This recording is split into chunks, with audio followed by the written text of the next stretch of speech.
"They're here for me," she whispered. Then the janitor protected the CEO. Shocking when see this. The champagne glasses shattered across marble floors as three men in tactical suits breached Boston's most elite gala. CEO Evelyn Zhao's whisper cut through the chaos. "They're here for me." But before her enemies could reach her, a humble janitor stepped from the shadows, his mop replaced by movements too precise, too lethal for any ordinary man. What happened next exposed a ghost America thought was dead. Stay with me until the end of this story, and comment what city you're watching from. I want to see how far this tale travels across the world. The Sterling Tower's grand ballroom glittered like a constellation fallen to earth. Crystal chandeliers worth more than most people's houses cast prismatic light across a sea of designer gowns and tailored tuxedos. The city of Boston stretched beyond floor-to-ceiling windows, a sprawl of amber streetlights and the dark ribbon of the Charles River cutting through the November night. Inside, 300 of America's wealthiest power brokers celebrated the annual Tech Innovation Gala with the casual arrogance of people who'd never known real fear. Evelyn Zhao stood near the western windows, a champagne flute untouched in her hand. At 34, she'd built Zhao Systems from a Harvard dorm room prototype into the nation's premier cybersecurity firm, protecting everything from banking networks to military communications. Her company's software stood between American infrastructure and the chaos that lurked in the digital dark. Tonight, she wore a midnight blue gown that cost less than her competitors' jewelry, but fit her frame with elegant precision. Her black hair was pulled into a simple chignon, and her expression carried the careful neutrality of someone who'd learned to hide fear behind composure. She was terrified. "Miss Zhao, you look distracted." Her assistant, Jennifer Park, appeared at her elbow with practiced efficiency. "The Forbes reporter wants 5 minutes, and Senator Morrison is asking about your availability for that infrastructure committee hearing." Evelyn didn't respond immediately. Her dark eyes tracked 3 men who'd entered the ballroom 6 minutes ago. She'd been counting. They wore suits that almost fit the occasion, but their movements betrayed them. The way they scanned the room wasn't social curiosity. It was tactical assessment. The slight bulges under their left arms weren't fashion statements. And the way they'd positioned themselves at 3 corners of the ballroom, creating a perfect triangulation around her position, spoke of military training or something worse. "Jennifer," Evelyn said quietly, her lips barely moving, "I need you to find the head of security. Don't rush, don't look panicked. Tell him there are 3 men, 2 o'clock by the ice sculpture, 7 o'clock near the string quartet, and 11 o'clock by the exit to the service corridor. Tell him they're armed." Jennifer's face remained professionally pleasant, but her fingers tightened on her tablet. "Are you sure?" "They're here for me." Evelyn took a sip of champagne she didn't taste, playing the part of someone engaged in casual conversation. "Go now. Smile while you do it." Jennifer nodded and glided away, her heels clicking against Italian marble that had been imported at criminal expense. Evelyn forced herself to breathe slowly, to not look directly at the men who'd come to destroy her. She'd known this moment would arrive eventually.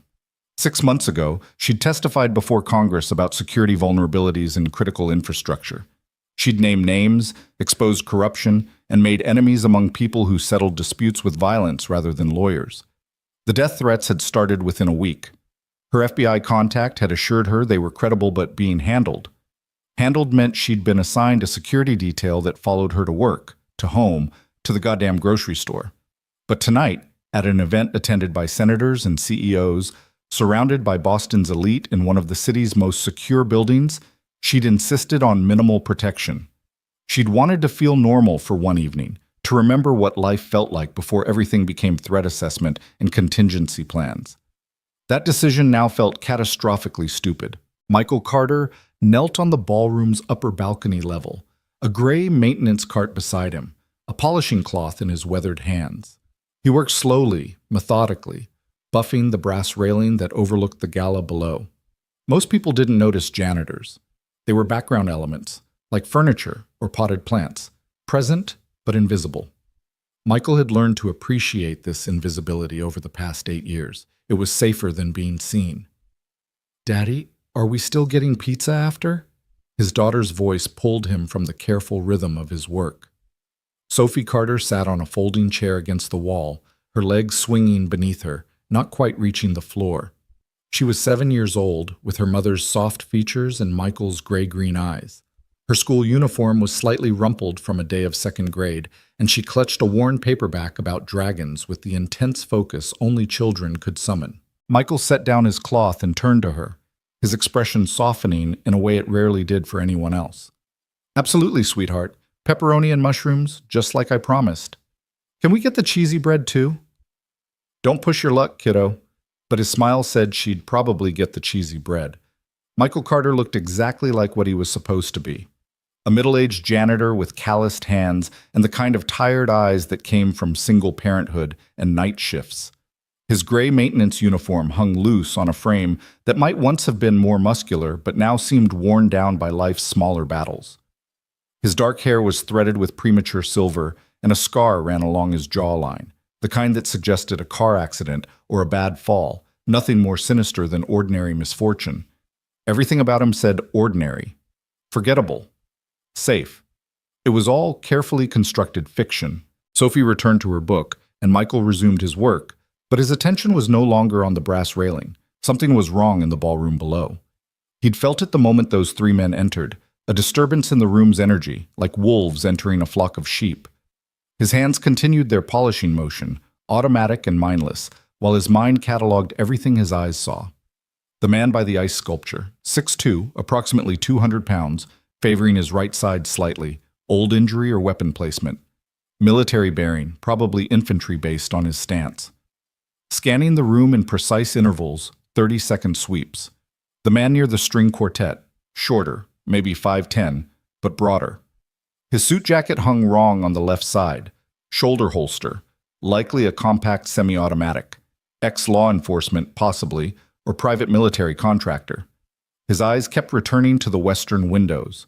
The man by the service corridor, the leader. Older, 45 or 50, with the kind of stillness that came from extensive field experience.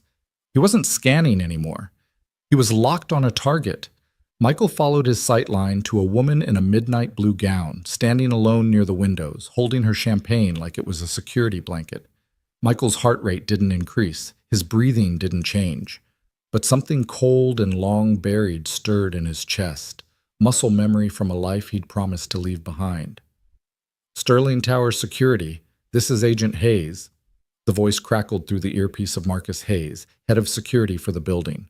He stood in the security office 3 floors below the gala, watching a wall of monitors that showed every angle of the event.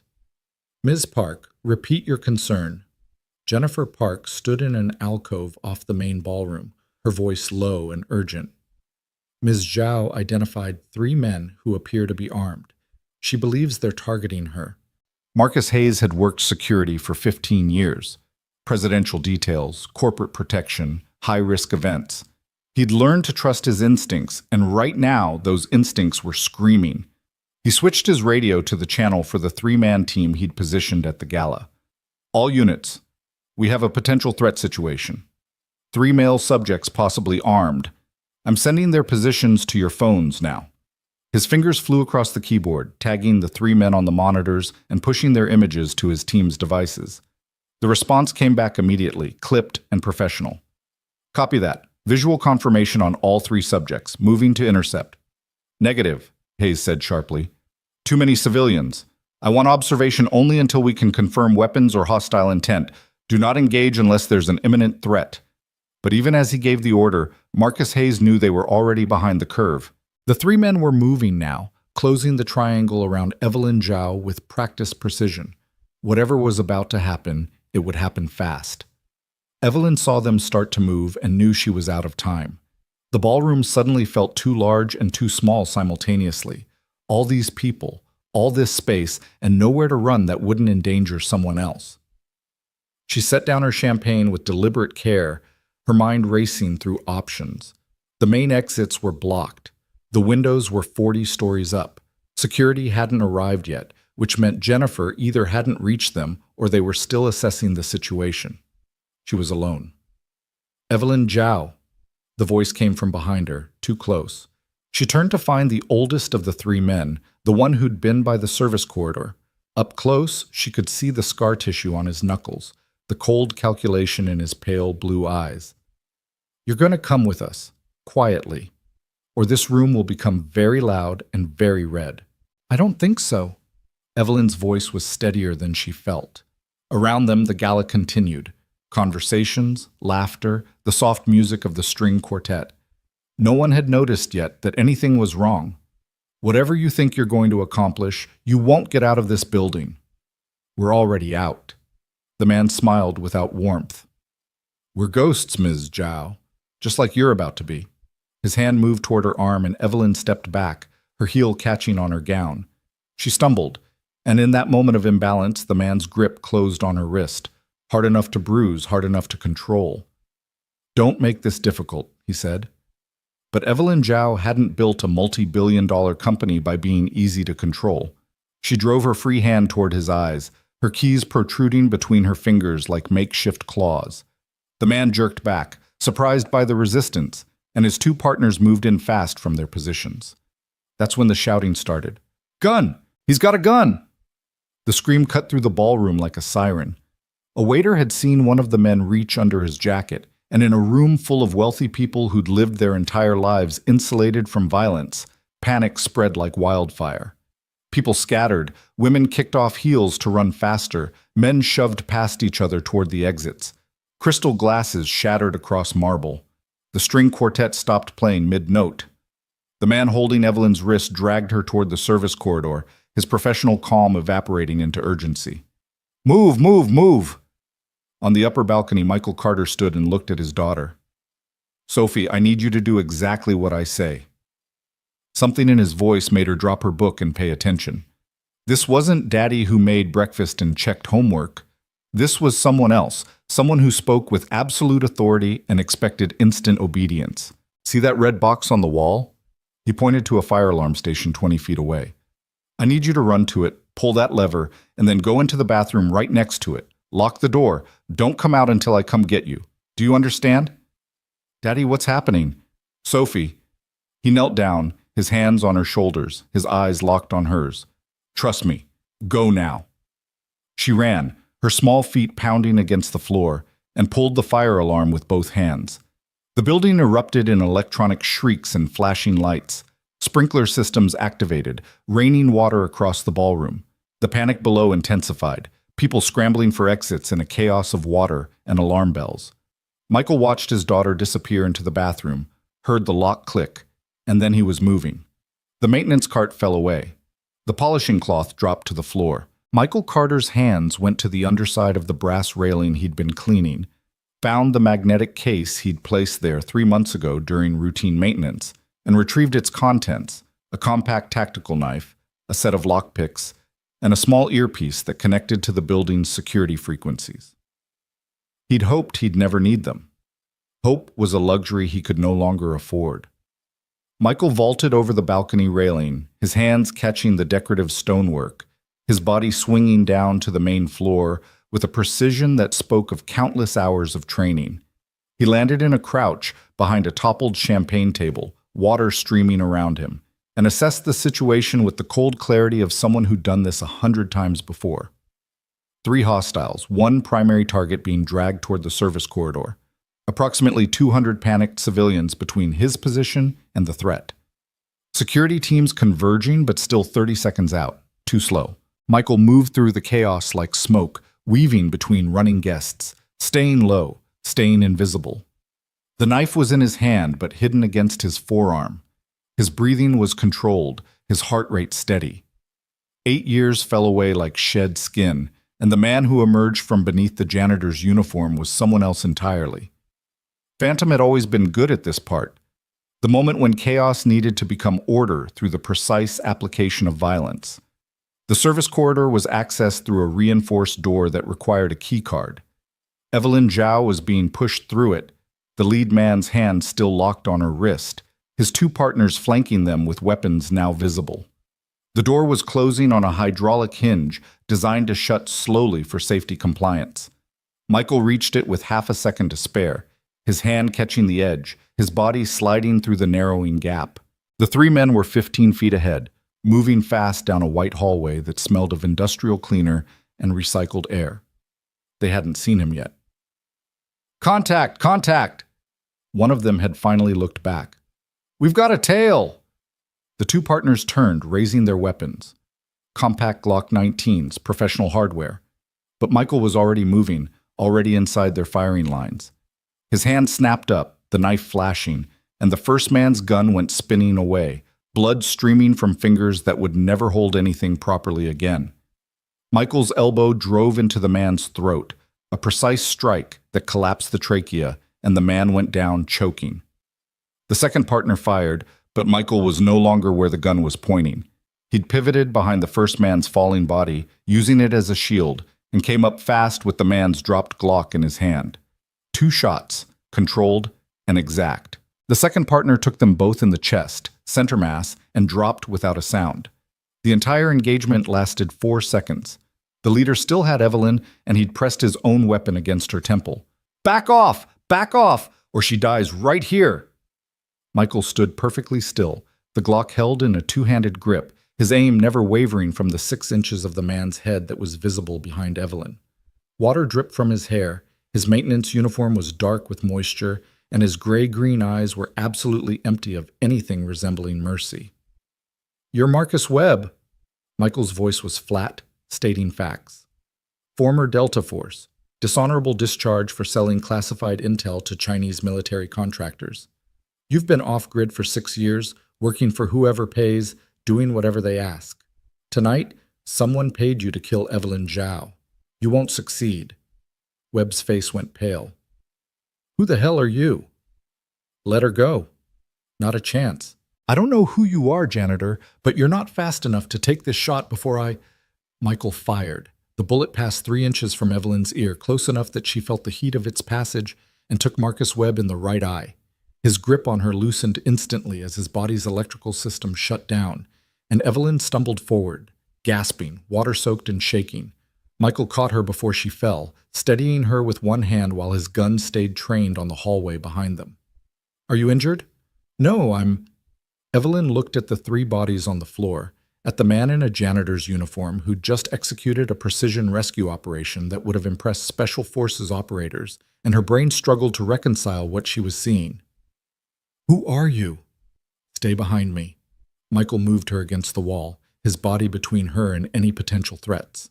His left hand found the earpiece in his pocket and activated it, tuning into the building security frequency. "Multiple casualties in the service corridor. I repeat, multiple casualties. Suspect is a male in maintenance clothing, armed and extremely dangerous. Evacuate the building. This is not a drill." Michael grimaced. Of course, they thought he was the threat. He'd just killed 3 men in their building during their event. Context wouldn't matter until someone stopped to ask questions, and by then, he'd be face down on the floor with zip ties cutting off circulation to his hands. "We need to move," he said to Evelyn. "Your security teams are coming, but they don't know I'm on your side yet. Can you walk?" "Yes, but—" "Then walk. Fast." They moved deeper into the service corridor, away from the ballroom, away from the responding security. Michael's mind mapped the building from memory. He'd worked here for 18 months, cleaned every floor, memorized every exit. There was a freight elevator 3 corridors over, used for maintenance and deliveries. If they could reach it before security locked down the entire building, they had a chance. Behind them, boots pounded against linoleum. Voices shouted commands. The building's alarm system continued its electronic shrieking, punctuated now by the deeper tones of emergency lockdown protocols activating. "Who were those men?" Evelyn asked as they ran, her bare feet silent on the wet floor. She'd lost her heels in the struggle. "Why did they want me dead?" "You testified against the Centurion Group last month. You exposed their security vulnerabilities, cost them a $3 billion defense contract." Michael checked a corner before guiding her through it, his movements controlled despite their speed. "Someone in that organization decided retribution was worth the risk." "How do you know about Centurion?" "I read newspapers." Janitors don't execute tactical rescues like that. Janitors don't know Marcus Webb's military record. Janitors don't— She grabbed his arm, forcing him to stop, to look at her. Water dripped from both of them onto the stark white floor. "Who are you really?" Michael Carter looked at Evelyn Zhao, and for just a moment the carefully constructed mask slipped. She saw something in his eyes that was older than his face suggested, harder than any janitor should possess, a darkness that came from places most people didn't survive. Someone who used to be someone else, he said. Someone who's trying very hard not to be that person anymore. Well, tonight you failed. Evelyn's voice was sharp, riding the edge of shock and adrenaline. Because whoever you were just came back. I know. Michael turned away, started moving again. Trust me, I know. They reached the freight elevator, and Michael used his maintenance keycard to call it. The doors opened with a hydraulic wheeze, revealing a scarred metal interior that smelled of motor oil and cardboard. They stepped inside, and Michael hit the button for the basement level, the only floor that connected to the underground parking garage. As the elevator descended, Evelyn studied the man who'd saved her life. Up close, she could see details that didn't fit the janitor narrative. The way he held himself, even now, suggested combat training. The scar on his jaw was too clean, too surgical. Not an accident, but probably shrapnel removal or field surgery. His hands were calloused from maintenance work, yes, but underneath that were older calluses, the kind that came from weapons handling and hard training. You have a daughter, she said suddenly, remembering the little girl on the balcony. Michael's jaw tightened. Sophie. She's 7. She's in the bathroom by the fire alarm station. She's safe. How do you know? Because I taught her to follow instructions in emergencies. Because that bathroom door is solid steel with a deadbolt installed to code after 9/11. Because I've planned for this scenario more times than I want to count. His voice was flat, stating facts, but underneath was something raw and afraid. Because she has to be safe. She's all I have left. The elevator shuddered to a stop at the basement level. The doors opened onto a dimly lit parking garage that stretched away into shadows, concrete pillars supporting the weight of 40 floors of luxury above them. Michael led Evelyn out, moving quickly between parked cars toward the exit ramp. That's when the lights hit them, brilliant and blinding, mounted on vehicles that had blocked the garage exit. Michael raised a hand against the glare, and loudspeakers crackled to life. This is the Boston Police Department. Drop your weapon and place your hands on your head. Do it now! Michael looked at the gun still in his hand, Marcus Webb's Glock, now a murder weapon covered in his prints. He looked at Evelyn Zhao besinging him, alive because of what he'd done. He looked at the half-dozen police vehicles blocking their escape, at the SWAT team taking positions with rifles trained on his center mass. He dropped the gun. It clattered against concrete, impossibly loud in the sudden silence. His hands went up slowly, fingers spread, showing he was compliant, showing he was done. Miss Zhao, he said quietly, not taking his eyes off the police, when they ask you what happened tonight, tell them the truth. All of it. What are you? Tell them you were attacked by 3 men. Tell them a janitor named Michael Carter stopped them.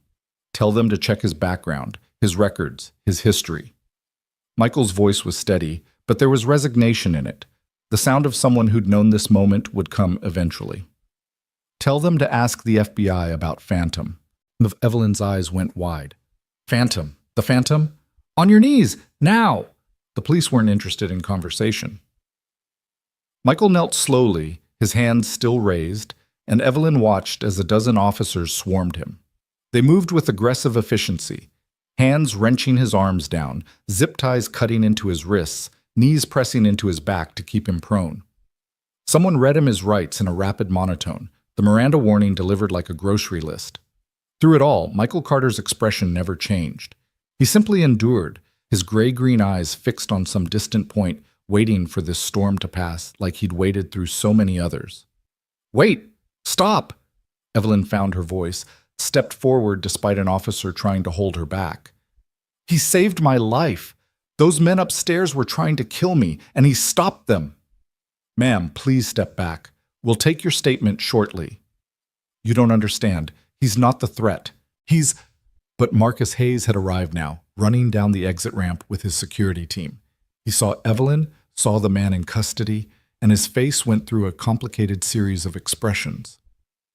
Ms. Zhao, are you injured? No, but this man saved me. You need to...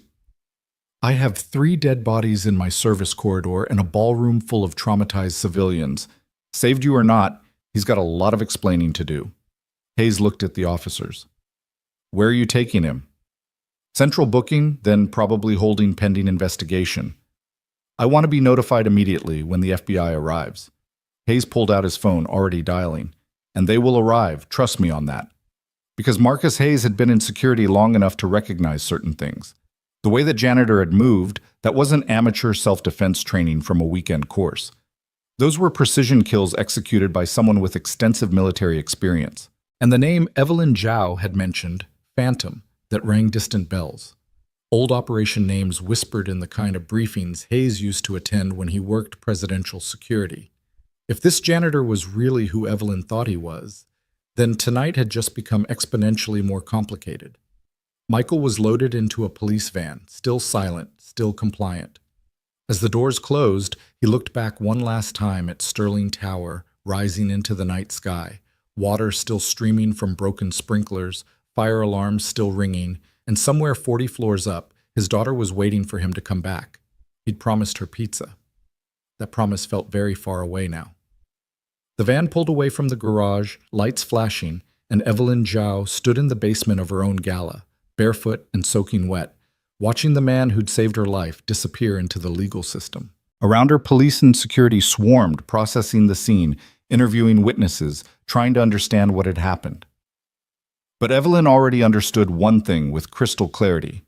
The humble janitor who'd knelt on a balcony polishing brass while his daughter read books about dragons wasn't humble at all. He was a ghost wearing skin, a weapon that had hidden itself in plain sight for years.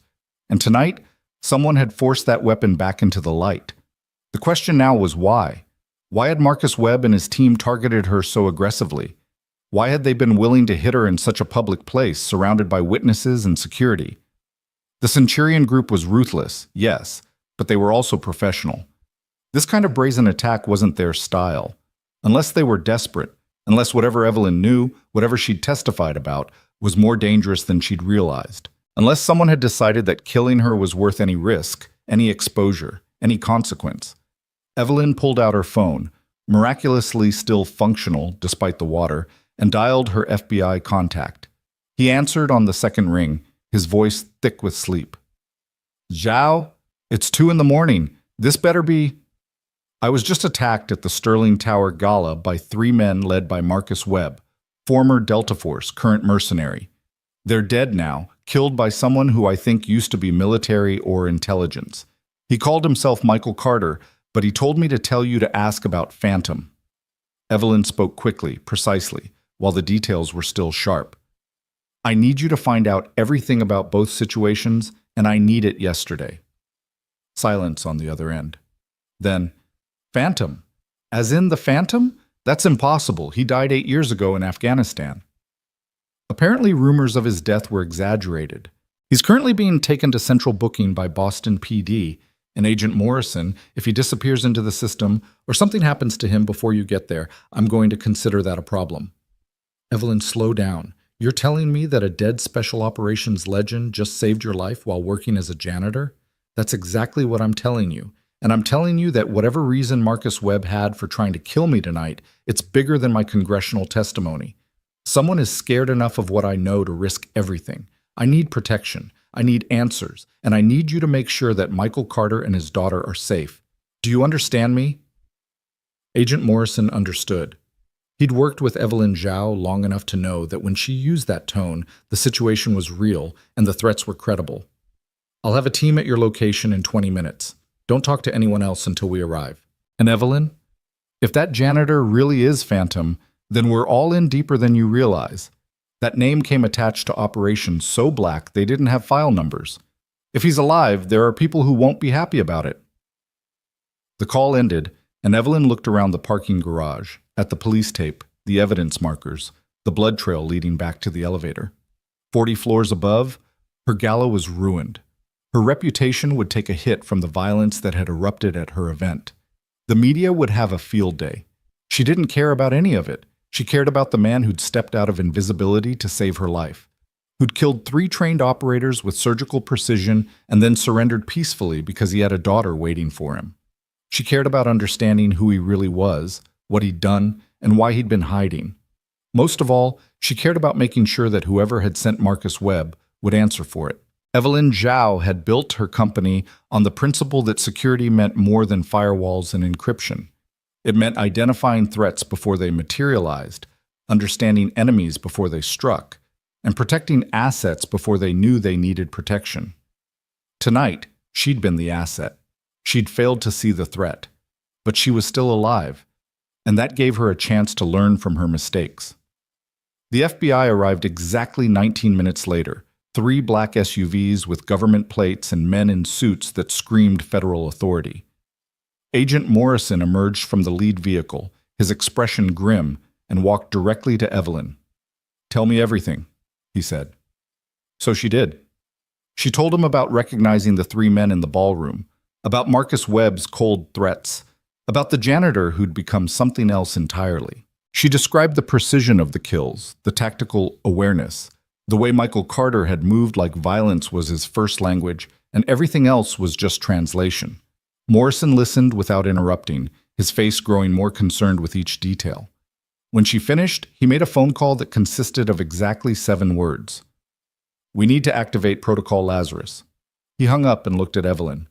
"You're being moved to a safe house effective immediately. Your company will be informed that you're handling personal matters and will be unavailable. Your security clearance is being temporarily elevated, and you'll be debriefed by people with clearances higher than mine." "What about Michael Carter?" "Michael Carter doesn't exist. Not in the way you think he does. If he's really Phantom, then that man's entire life is a construct built on top of a ghost. Everything about him, his identity, his background, his records, all of it is cover." Morrison gestured to the SUVs. "Come with me. We're going to sort this out, but not here, not now, and not in front of Boston PD." "His daughter," Evelyn said suddenly. "There's a 7-year-old girl still in the building, Sophie Carter. She's locked in a bathroom on the balcony level. Someone needs to get her, make sure she's safe." Morrison's expression softened slightly. "We'll handle it. The girl will be cared for. But Evelyn, you need to understand something. If Phantom is alive, if he's been living under an alias for 8 years, then there are very specific reasons why. Reasons that probably involve threats to national security, compromised operations, or enemies that don't forget. Bringing him back into the light might protect you tonight, but it might also start a chain reaction we can't control. Then we'll control it together." Evelyn climbed into the SUV, her wet dress clinging to her frame, her bare feet leaving damp prints on the leather seats. "Because whoever tried to kill me tonight, they're not going to stop. And I'd rather face that threat with a ghost on my side than hide and hope they miss next time." The SUVs pulled away from Sterling Tower, sirens silent but lights flashing, cutting through Boston traffic with federal authority. Behind them, the building still blazed with emergency lighting, still crawled with police and security, still held the aftermath of violence that would take weeks to fully process. On the balcony level, locked in a bathroom with industrial cleaner smell and fluorescent lights, Sophie Carter sat against the wall, her dragon book clutched to her chest, waiting for her father to come back like he'd promised. She'd heard the alarm bells. She'd heard the shouting. She'd heard sounds that might have been firecrackers but probably weren't. Sophie Carter was 7 years old, but she wasn't stupid. She knew her father wasn't just a janitor. She knew because sometimes late at night when he thought she was sleeping, she'd seen him doing exercises that normal dads didn't do, moving through their small apartment with a speed and silence that seemed impossible for someone his size. She knew because sometimes he had nightmares that made him wake up gasping, reaching for weapons that weren't there. She knew because once, when a man had grabbed her arm too roughly at the playground, her father had appeared so fast and with such intensity that the man had released her and apologized without being asked. Her father was a secret pretending to be ordinary, and tonight the secret had come out. Sophie waited, patient as only children raised by single parents can be, trusting that her father would keep his promise because he always kept his promises. She waited while police and security searched the building. She waited while investigators photographed evidence and interviewed witnesses. She waited while the world above and below the bathroom door moved in chaos and confusion. Then she heard the knock, soft, rhythmic, exactly like her father had taught her. "Sophie? Sweetheart, it's Agent Morrison with the FBI. Your dad asked me to come get you. He's okay, but he can't come back right now. Can you unlock the door for me?" Sophie didn't move. She remembered her father's rules. Never open the door unless you hear our signal. Never trust anyone unless they know the code. "What's his favorite color?" she called through the door. Silence. Then, "Trick question. He doesn't have one. He says favorites are arbitrary and tactical awareness is more important than aesthetic preferences." Sophie unlocked the door. Agent Morrison stood in the hallway, his FBI credentials visible, his expression a mixture of professional concern and genuine kindness. Behind him were two female agents, both smiling in that careful way adults smiled when they were trying not to scare children. "Hi, Sophie, I'm Tom. Your dad really did ask me to make sure you're safe. Do you know what happened tonight?" Sophie nodded. She was 7, not stupid. "Bad people tried to hurt someone, and Daddy stopped them." "That's right. Your dad did something very brave, but now we need to make sure you're somewhere safe while we figure everything out. Are you okay with coming with us?" "Where's Daddy?" Tom Morrison knelt down to her level, and Sophie appreciated that.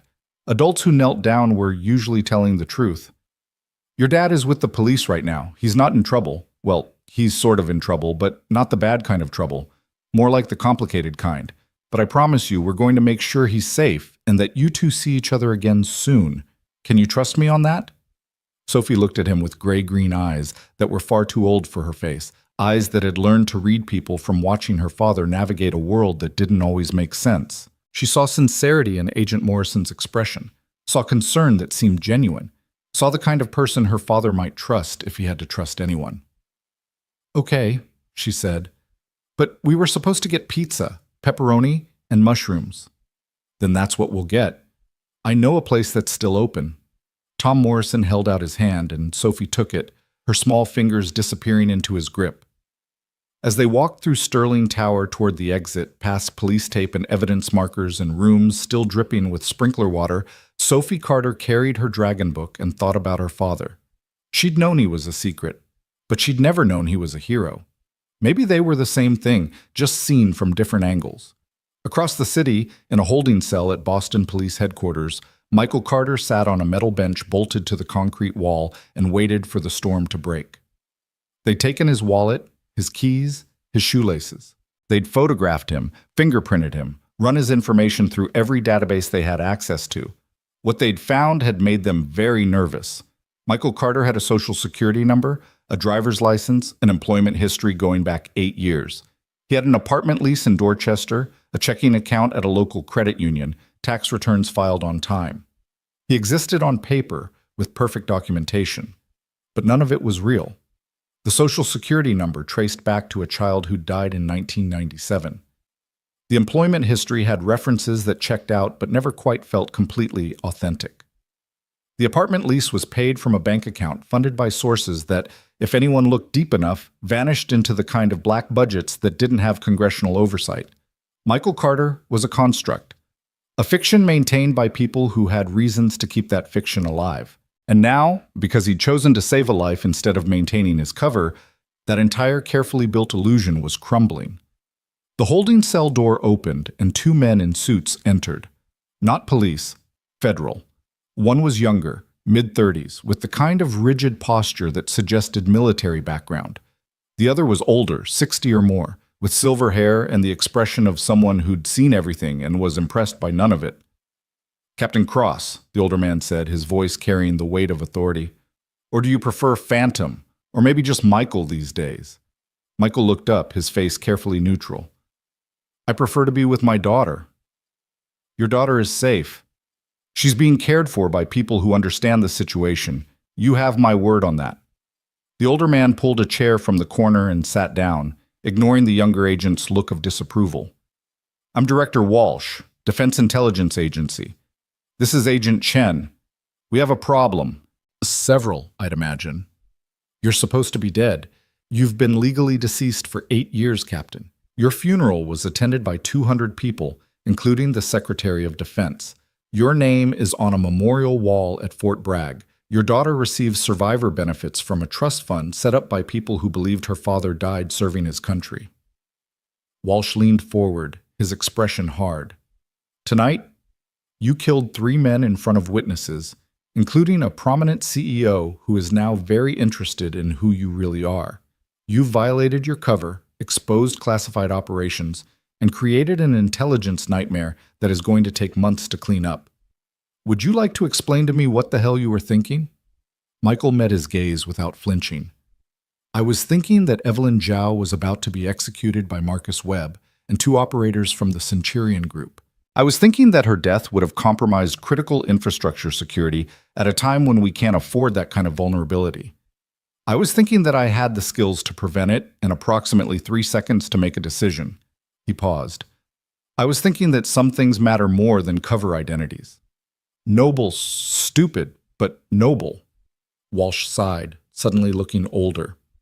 Captain Cross, do you know why you were declared dead 8 years ago? I was hit by an IED outside Kandahar, took shrapnel to the chest and head. I was evacuated to Landstuhl, then Walter Reed. The damage was severe enough that I was done as an operator. Someone high up decided it was easier to bury me than explain why their most effective asset was suddenly useless. That's the story we told. Here's the truth. Walsh pulled out a file, set it on the table between them. You were hit by that IED, yes, but the reason you were declared dead wasn't your injuries. It was because during your last operation before the blast, you discovered something. You found evidence that a private military contractor, later identified as the Centurion Group, was selling American intelligence to hostile actors. You compiled a report, sent it through proper channels, and 48 hours later, someone tried very hard to make sure you didn't survive to testify. Michael's expression didn't change, but something cold moved behind his eyes. The IED wasn't an accident. The IED was a targeted hit, disguised as an accident. You should have died. The fact that you didn't was due to luck and the medic who happened to be close enough to stop you from bleeding out. Walsh tapped the file. We faked your death because we needed time to investigate without tipping off whoever had tried to kill you. We created Michael Carter as a cover identity, set you up with a new life, and buried the truth so deep that even most people in the intelligence community believe you're gone. And my daughter? Michael's voice was quiet, dangerous. Did you tell her the truth, or did you let her believe her father was dead? Your daughter was 3 years old, Captain. We told her what a 3-year-old needed to hear, that her daddy was hurt but would be okay. As she got older, we maintained the fiction that you'd been medically discharged and were recovering. It wasn't perfect, but it kept her safe, and it kept you alive. Walsh's expression softened slightly. I know it's not what you wanted, but it was the best option we had at the time. Michael absorbed this, his jaw working. 8 years. 8 years of hiding, of pretending, of being someone other than who he was. 8 years of watching his daughter grow up with a father who flinched at loud noises and couldn't explain why he knew how to disable a man in 6 different ways. 8 years of peace bought with lies and maintained with constant vigilance. And now it was over. What happens now? He asked. That depends on you, Captain Cross, or Michael Carter, or Phantom. Honestly, I'm not sure which identity we're even talking to right now. Walsh stood, walked to the cell door, and turned back. Your cover is blown. Evelyn Zhao knows who you are, or at least suspects. The FBI is asking questions. Boston PD is very confused about why we're intervening in what should be a straightforward self-defense case. And most problematic, if Marcus Webb and his team were sent by Centurion to kill Ms. Zhao, then someone in that organization knows she's connected to you now, which means your daughter is potentially at risk. Michael stood, his hands clenched at his sides.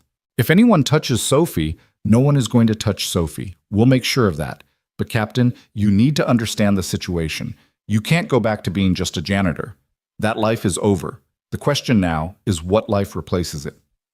Walsh opened the door, stepped into the hallway, and looked back. Get some rest. Tomorrow, we're going to have a very long conversation about your future, Ms. Zhao's security, and exactly what the Centurion Group is trying so hard to prevent from coming to light. Because one thing is clear, tonight wasn't just about killing a CEO. It was about silencing someone who knows something worth dying to protect. The door closed, leaving Michael alone in the holding cell with his thoughts and the ruins of his carefully constructed normal life. He thought about Sophie, eating pizza with FBI agents, probably asking them 1,000 questions in that precocious way of hers. He thought about Evelyn Zhao, soaking wet and barefoot, watching him surrender to police. He thought about Marcus Webb's last words. Who the hell are you? 8 years ago, he'd been Phantom, the ghost who completed impossible missions and left no trace. Then he'd been Michael Carter, the janitor who polished floors and picked up his daughter from school. Tonight, in the space of 4 seconds in a service corridor, he'd become something he'd hoped to never be again, a weapon aimed at protecting what mattered most. Maybe that was his truth. Maybe beneath all the identities and cover stories, he was simply a man who couldn't stand by when people needed help, even if helping meant revealing everything he'd hidden. Michael lay down on the metal bench, his eyes fixed on the ceiling, and waited for dawn. Tomorrow would bring answers. Tonight brought only the weight of choices made and the knowledge that peace, once broken, was nearly impossible to repair. But his daughter was safe. Evelyn Zhao was alive. And Marcus Webb would never threaten anyone again. In the currency of decisions, that would have to be enough. Dawn broke over Boston with the kind of gray light that made the city look washed out and tired. Michael hadn't slept. He'd spent the night counting ceiling tiles and listening to the sounds of a police station waking up. Boots on linoleum, coffee makers gurgling, voices discussing shift changes and overtime. Normal sounds for people living normal lives. He wondered if he'd ever have that kind of normal again. The cell door opened at 7:15 and Director Walsh returned with Agent Chen and a third person Michael recognized immediately. Colonel Sarah Hendricks had been his commanding officer during his last 3 years as Phantom. She was 50 now, her dark hair showing gray at the temples, but her posture still carried that ramrod-straight military bearing that suggested she could outmarch soldiers half her age. Captain Cross. Her voice was clipped, professional, but there was something softer underneath. It's been a long time. Colonel? Michael stood, uncertain of the protocol. Did you salute a commanding officer when you were legally dead and standing in a holding cell? I didn't expect to see you here. I didn't expect to learn that one of my best operators had been alive for 8 years without anyone telling me. Hendricks glanced at Walsh with an expression that suggested they'd already had this conversation and it hadn't been pleasant. But apparently need to know didn't include me. Director Walsh has been explaining the situation. I have thoughts. I'm sure you do, Colonel. Walsh gestured to the hallway. Shall we continue this discussion somewhere more private? Captain Cross, you're being released into DIA custody pending resolution of this situation. Boston PD has been persuaded to let us handle it. They moved through the police station, drawing stares from officers who'd probably heard rumors about the janitor who killed 3 men with professional precision. Michael ignored the attention. He'd learned a long time ago that being invisible wasn't about hiding. It was about making people look past you even when you were standing right in front of them. That skill had kept him alive through 12 years of operations in places that weren't supposed to exist. A black SUV waited outside, engine running, windows tinted dark enough to be illegal in most states. Michael climbed into the back seat between Chen and Hendricks, while Walsh took the front passenger position. The driver pulled into morning traffic without a word, heading toward the waterfront. Where's my daughter? Michael's first words weren't a question about his own situation. They never would be. Safe house in Newton. Hendricks pulled out a tablet, showed him a photo. Sophie was asleep on a couch, a blanket tucked around her, her dragon book on the floor beside her. She had pizza, asked approximately 300 questions about what you do for work, and finally fell asleep around midnight. Agent Morrison says she's handling it better than most adults would. Michael stared at the photo, his jaw tight. She looked so small, so vulnerable. Everything he'd done for the past 8 years had been about keeping her from exactly this kind of situation, surrounded by federal agents, caught up in the dangerous machinery of his past. He'd failed. I want to see her. You will. But first we need to understand what happened last night and what it means going forward. Walsh turned in his seat to face Michael. Let's start with Marcus Webb. How did you recognize him? I didn't. Not immediately. I recognized the tactical pattern.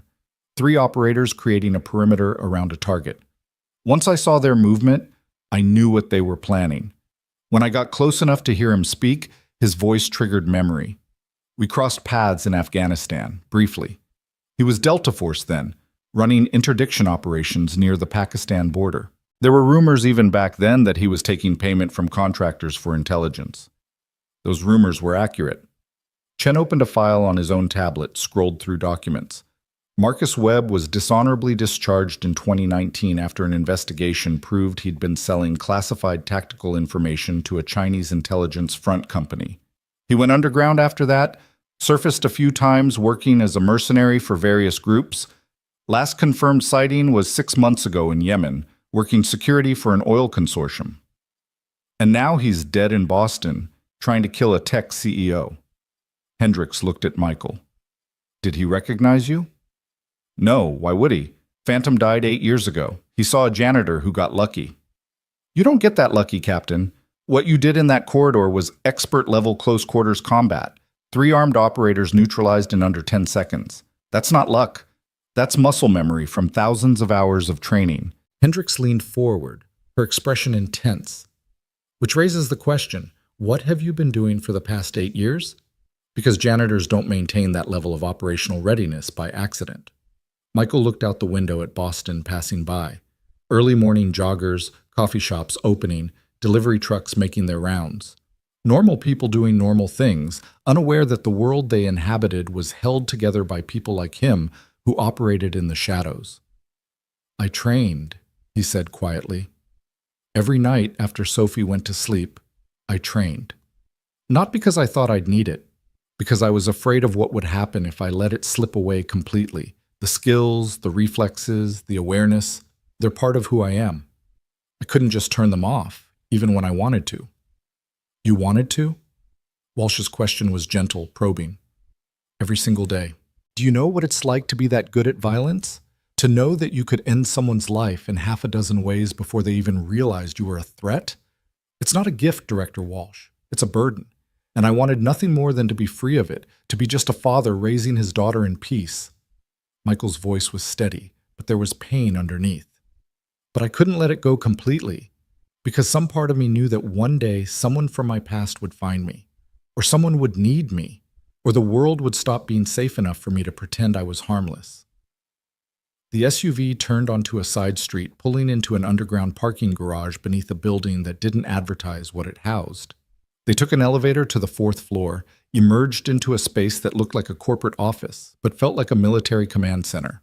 Conference room, computer workstations, walls lined with monitors showing news feeds from around the world.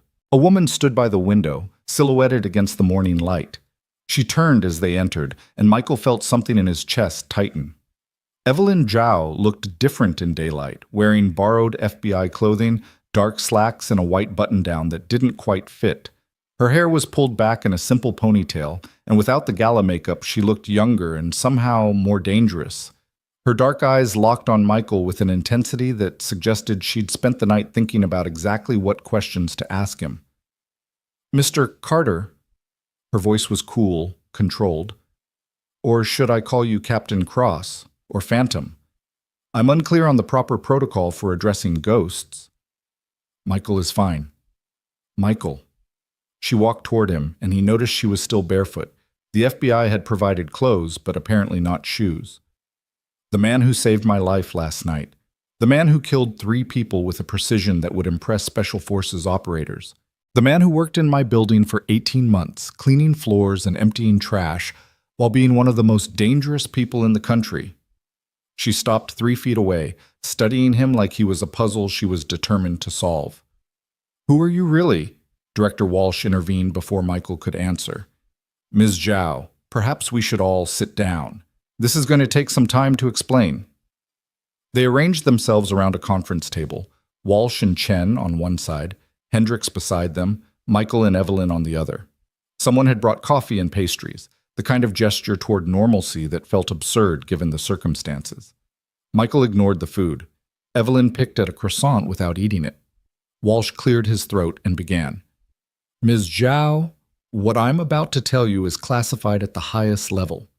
You're being read into this information because your life is at risk, and you deserve to understand why. But I need your agreement that nothing discussed here leaves this room without explicit authorization. Agreed. Evelyn's response was immediate. She ran a company that protected classified information. She understood operational security. Good. Then let me tell you about Phantom. Walsh pulled up a file on the conference room's main screen. A photo appeared. Michael Carter, 8 years younger, harder, wearing military fatigues with no identifying insignia. Captain Michael Cross, Army Special Operations, recruited into a joint task force in 2012 that ran deep penetration missions in hostile territory. His specialty was what we called precision intervention, getting into impossible places, completing objectives that officially never happened, and getting out without leaving evidence. He was extraordinarily good at it. More photos appeared. Michael in various locations, desert terrain, urban environments, jungle. Always the same expression, focused, controlled, lethal. Evelyn studied each image, seeing the man who'd saved her life, but also something more. Something that made her understand why people had called him Phantom. Captain Cross ran 47 successful operations over 6 years. Hendricks took over the narrative, her tone carrying professional respect. 0 mission failures, 0 compromised operations, 0 friendly casualties under his command. He was the asset we deployed when everything else had failed, and he never disappointed us. Until Afghanistan, Chen pulled up a different file. 2017, Captain Cross was conducting surveillance on a private military contractor suspected of selling intelligence to hostile actors.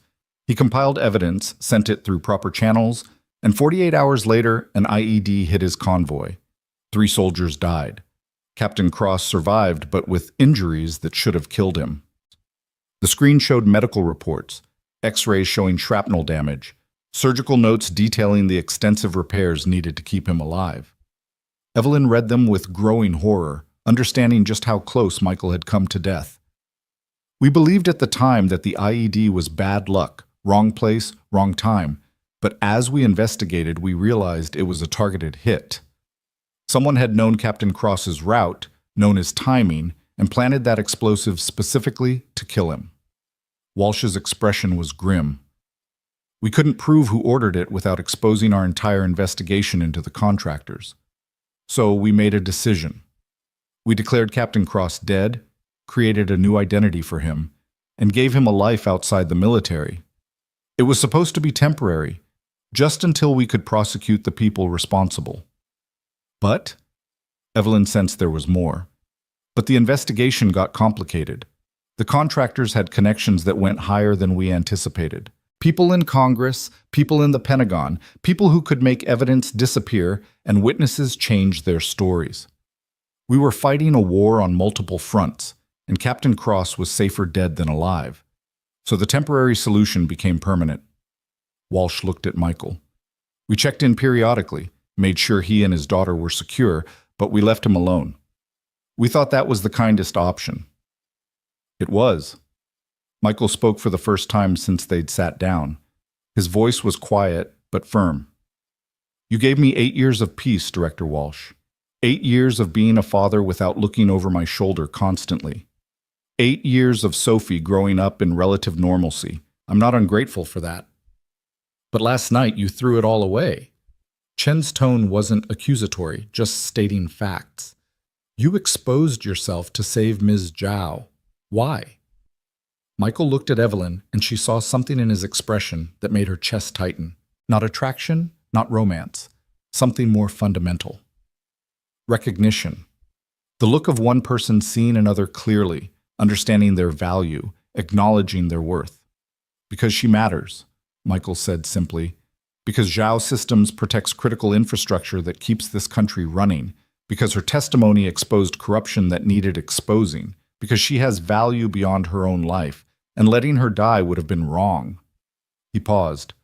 And because I couldn't stand by and watch someone be murdered when I had the ability to prevent it. Call it training, call it instinct, call it whatever you want. But I couldn't do nothing. Evelyn found herself blinking back unexpected emotion. She'd spent her entire adult life building a company, proving her worth through work and achievement. People respected her success, her intelligence, her business acumen. But this man, this ghost wearing a janitor's uniform, had seen her as someone worth dying for, worth exposing 8 years of carefully maintained cover for, worth everything. Thank you, she said softly. I don't know if that's adequate, but thank you. Michael nodded, then turned back to Walsh. So, what now? I assume Marcus Webb didn't act alone. Someone hired him, someone gave him resources and intelligence. The Centurion Group is the obvious candidate, but they wouldn't risk this kind of exposure for simple revenge. There's something bigger happening. That's why you're here. Hendricks pulled up a new file, this one marked with security classifications that made Evelyn's eyes widen. 6 months ago, Zhao Systems discovered a vulnerability in the software used by the Department of Defense for logistics coordination. Ms. Zhao reported it, testified about it, and recommended a complete system overhaul. The Centurion Group, which had the contract for that software, lost billions when the government canceled the deal. I know all this. Evelyn frowned. But it was legitimate. Their software had backdoors that could have allowed hostile actors to disrupt military supply chains. It was dangerous, and they knew it was dangerous. My testimony was just about the technical facts. Your testimony was about more than that, even if you didn't realize it. Chen pulled up internal memos, emails, documents that Evelyn had never seen. While investigating the software vulnerabilities, we discovered that the Centurion Group wasn't just negligent, they were complicit. They'd intentionally left those back doors open because they were selling access to them, to the Chinese, to the Russians, to anyone willing to pay. Evelyn felt the blood drain from her face. That's treason. That's Tuesday for the Centurion Group, apparently. Walsh's tone was bitter. They've been playing both sides for years, taking government contracts while selling our secrets to adversaries. Your testimony gave us the opening we needed to start dismantling their operation. But it also made you a target. They can't let you live if it means their entire conspiracy gets exposed. So Marcus Webb was just the first attempt. Michael's statement wasn't a question. He was thinking tactically now, his mind working through scenarios. They'll try again, different method, different operators, but they won't stop until either Evelyn is dead or they are. Correct. Hendricks looked at them both.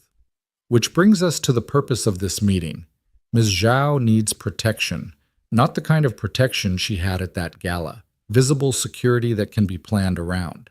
She needs someone who can think like the enemy, anticipate threats before they materialize, and respond with overwhelming force when necessary. She needs someone who's done this kind of work before. Michael understood where this was going before Hendricks finished speaking. He shook his head. No, absolutely not. I have a daughter. I can't go back to that life. We're not asking you to go back to your old life, Captain. Walsh leaned forward. We're asking you to start a new one. Come work for Zhao Systems as head of corporate security. It's a legitimate position, good salary, normal working hours. But underneath that cover, you'll be protecting Ms. Zhao from threats that regular security can't handle. You'll have access to intelligence resources, tactical support, and most importantly, you'll have legitimacy. You won't be hiding anymore. You'll be visible, employed, exactly what you appear to be. Except I'll also be bait. Michael's voice was flat. You're hoping that the Centurion Group will come after Evelyn again, and when they do, you'll use me to draw them out. You'll use us both as bait. We'll use you both as an opportunity, Chen corrected. The Centurion Group has been untouchable because they operate in the shadows. But if they try to hit you, if they expose themselves in an attack, we'll have the evidence we need to bring them down completely. It's risky, yes, but it's also our best chance to end this before more people die. Evelyn had been quiet, processing everything she'd heard. Now she spoke, her voice steady despite the fear she must be feeling. You're asking Michael to risk his life and his daughter's safety to protect me and catch criminals who might kill us both. That's not a job offer. That's a suicide mission with benefits. It's a calculated risk with extensive support. Walsh pulled up organizational charts showing the resources that would be available. Sophie would be in protective custody, guarded 24/7 by people I trust personally. You'd both have access to secure communications, emergency extraction protocols, and tactical backup whenever needed. You wouldn't be alone in this. We'd be targets with excellent benefits. Michael stood, paced to the window, looked out at Boston waking up below. Somewhere in this city, his daughter was sleeping in a safe house, guarded by strangers, waiting for him to come back and explain why their life had suddenly become complicated. Somewhere in this city, people were planning to kill Evelyn Zhao because she'd had the courage to tell the truth. And somewhere in this city, he had a choice to make. He could say no, walk away, take Sophie, disappear into another cover identity in another city. The DIA would help them vanish completely this time, bury them so deep that even the Centurion group couldn't find them. He could go back to being invisible, to being safe, to being a father who didn't have to explain why he knew 47 ways to kill someone with his bare hands. Or he could say yes, step back into the light, become the weapon he'd tried so hard to stop being, and use his skills to protect someone who'd done nothing wrong except refuse to be complicit in corruption. Tell me about her. Michael didn't turn from the window. Tell me about Evelyn Zhao. Not the CEO, not the tech genius. The person. Why should I risk my daughter's safety for her? The room went quiet. Evelyn stood slowly, walked to stand beside Michael at the window. She didn't touch him, but her presence was solid, real. I grew up in San Francisco, daughter of immigrants who worked 16-hour days running a restaurant in Chinatown. Her voice was soft, reflective. I learned to code because we couldn't afford video games, so I made my own. I went to Harvard on scholarships and student loans that I only finished paying off 3 years ago. I built my company because I believed that security mattered, that protecting people's information and infrastructure was worth dedicating my life to. And when I discovered that the Centurion Group was compromising national security for profit, I testified because it was the right thing to do, even though my lawyers told me it would make enemies I couldn't afford. She turned to look at Michael, and her eyes were fierce, uncompromising. I'm not special. I'm not a hero. I'm just someone who believes that truth matters more than comfort, and that standing up to corruption is worth the risk. But I'm also human, and I'm scared. Those men last night were going to kill me, and they would have succeeded if you hadn't stopped them. So if you're asking whether I'm worth protecting, I can't answer that. But I can tell you that I won't stop fighting the Centurion Group. I won't hide, I won't be silent, and I won't let them win, with your help or without it. Michael studied her reflection in the window glass. He saw determination there, and courage, and the kind of stubborn integrity that got people killed in his world. She reminded him of himself, years ago, before he'd learned that integrity was a luxury paid for in blood. Your daughter, Evelyn continued, Sophie, she's 7, right? What kind of world do you want her to grow up in? One where people like the Centurion Group can operate without consequences? One where telling the truth gets you murdered? Or one where people stand up against corruption, even when it's dangerous, even when it's easier to look away? She paused. You've been protecting her by hiding. Maybe it's time to protect her by fighting. Michael closed his eyes. She was right, and he hated that she was right. He'd spent 8 years teaching Sophie through his actions that safety came from invisibility, that surviving meant keeping your head down and avoiding attention. But what had that taught her, really? That the world was something to hide from rather than something to engage with? That danger was inevitable, and the best response was to run? That wasn't the lesson he wanted her to learn. He turned from the window, looked at the assembled intelligence officers, looked at Evelyn Zhao standing beside him with bare feet and borrowed clothes and more courage than most soldiers he'd known. I have conditions, he said. Walsh nodded. Name them. Sophie stays in protective custody only as long as absolutely necessary. I want her in a normal school, living a normal life, within 2 weeks. If this operation stretches longer than that, we reevaluate. Agreed. I want complete tactical autonomy in protecting Ms. Zhao. If I say we move, we move. If I say we stay, we stay. No second guessing, no committee decisions. My judgment is final. That's acceptable within reason. Hendricks interjected. But you'll report to me and I'll have oversight. You're not a lone operator anymore, Captain. You're part of a team. Michael nodded slowly. He could live with that. And I want the Centurion Group prosecuted when this is over. Not just disbanded, not just fined. I want every person who ordered Marcus Webb to kill Evelyn in prison or dead. That's non-negotiable. That's the goal. Walsh extended his hand. Do we have an agreement? Michael looked at the offered hand, looked at Evelyn, looked at the monitors showing a city full of people who had no idea how close they'd come to losing someone who protected them. He thought about Sophie, sleeping in a safe house, waiting for her father to come back and tell her everything was okay. He shook Walsh's hand. "We have an agreement." The next 2 hours were a blur of briefings and logistics. Michael was officially hired by Zhao Systems as Director of Corporate Security, a position that came with a salary that made his eyes widen and an office that was larger than his apartment. Evelyn signed off on the paperwork without hesitation, her expression suggesting she understood this was as much about creating cover as it was about actual employment. They were taken to a secure facility where Michael was outfitted with equipment that felt both familiar and foreign: a compact Sig Sauer P365, a tactical knife, body armor that could be worn under business clothes, and communications gear that looked like ordinary earbuds but connected him to DIA support networks. He checked each item methodically, muscle memory taking over, his hands remembering what his mind had tried to forget. Evelyn watched him work, saw the transformation from nervous father to operational professional. This was who Michael Cross had been before he became Michael Carter, someone who checked weapons with the casual competence of long practice, who wore body armor like a second skin, who moved through tactical preparation like most people move through their morning routines. "You're different now," she observed. "Less uncertain. I'm in my element. Protecting people is what I was trained to do."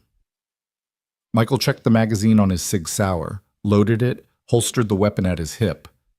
"Doesn't mean I'm happy about it, but at least I know what I'm doing." "And what are you doing exactly?" "Keeping you alive long enough to testify again." Michael looked at her directly. "Because Walsh was right about one thing. Your testimony is what gave them the opening to go after the Centurion Group. They'll need you to testify in more detail, to provide evidence in court proceedings, to be the face of their prosecution. Which means keeping you alive isn't just about protecting one person. It's about protecting the entire case against one of the most dangerous criminal organizations in the country." Evelyn felt the weight of that responsibility settle on her shoulders. She'd known her testimony was important, but she hadn't fully grasped how central she'd become to something much larger than herself. No pressure, then. "Welcome to my world." Michael's smile was brief, dark. Population, people who can't afford to fail. They were transported to Zhao Systems headquarters in Cambridge, a gleaming steel and glass building that looked like it had been designed by architects who believed in the future. Michael's new office was on the executive floor, 3 doors down from Evelyn's, with windows overlooking the Charles River and MIT beyond. It was surreal. 48 hours ago, he'd been emptying trash bins in this building. Now he had a corner office and access to security systems that monitored every entrance, every floor, every potential threat. Evelyn's assistant, Jennifer Park, met them in the lobby with an expression that suggested she'd spent the night processing trauma and drinking coffee in roughly equal measure. "Ms. Chow, thank God you're okay. We've been getting calls from everyone, the board, investors, media outlets. They all want statements about what happened. Tell them I'm fine and that we're cooperating with law enforcement. Nothing more specific until we have guidance from legal."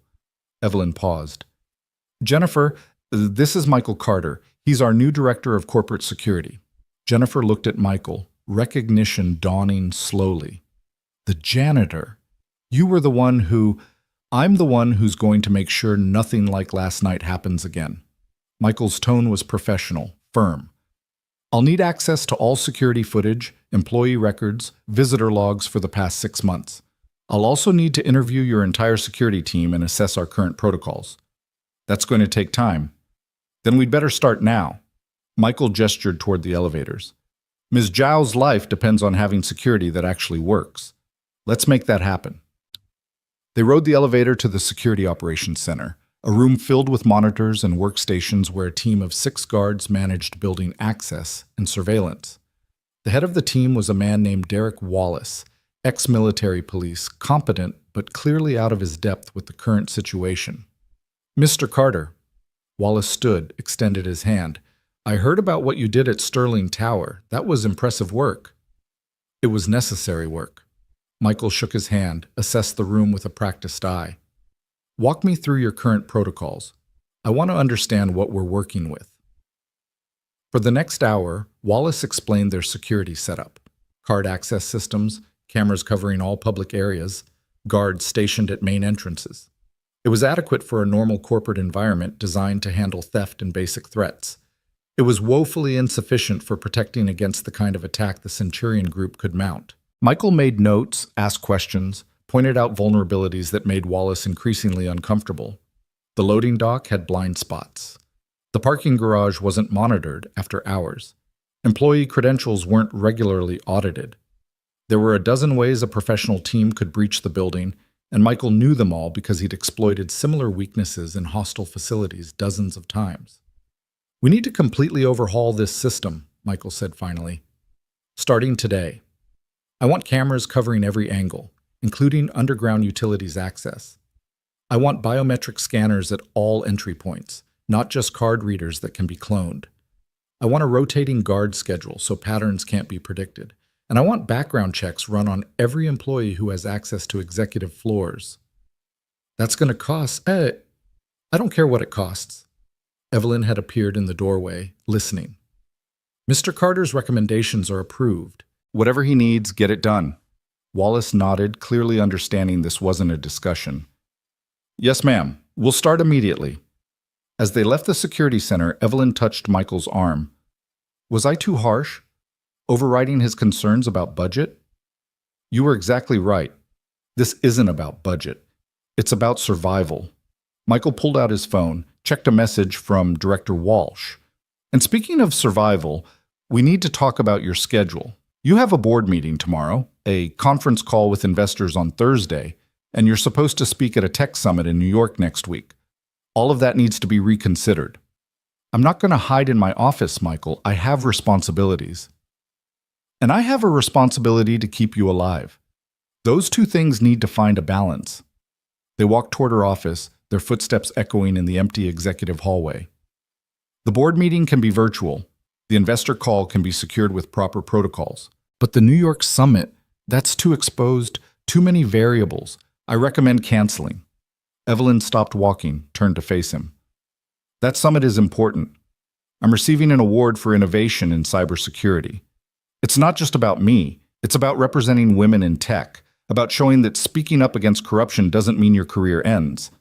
If I cancel, the Centurion Group wins. They've silenced me through fear."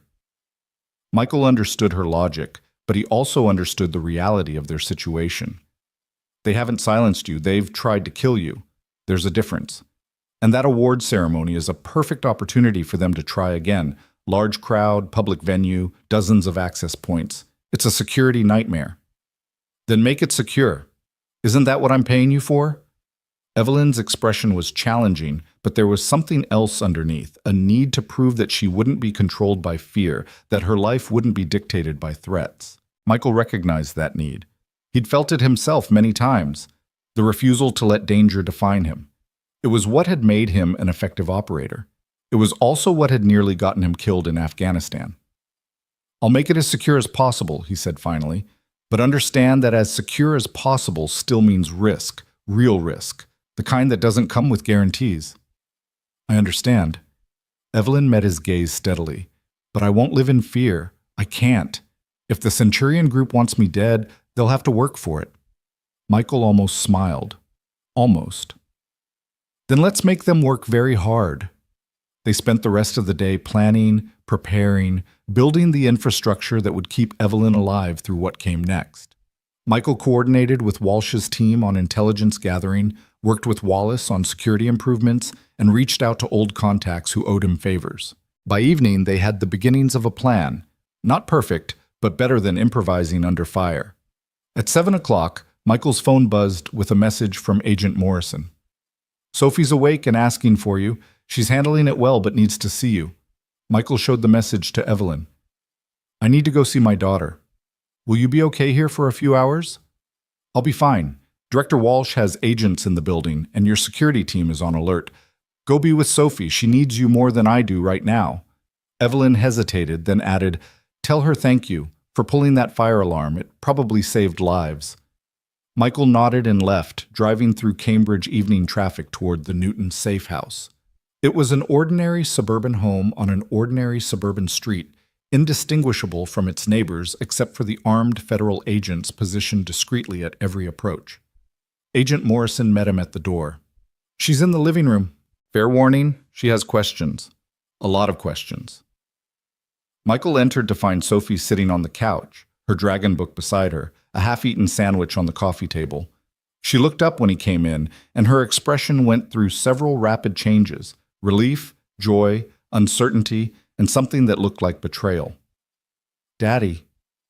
Her voice was small. "Hey, sweetheart." Michael sat beside her carefully, giving her space to process. "I'm sorry I couldn't come sooner. Things got complicated. Agent Morrison said you're a hero, that you saved someone's life." Sophie picked at the edge of her book's cover, not looking at him. "He said you used to be a soldier and that you're really good at protecting people." "That's true." "But you told me you were just a janitor."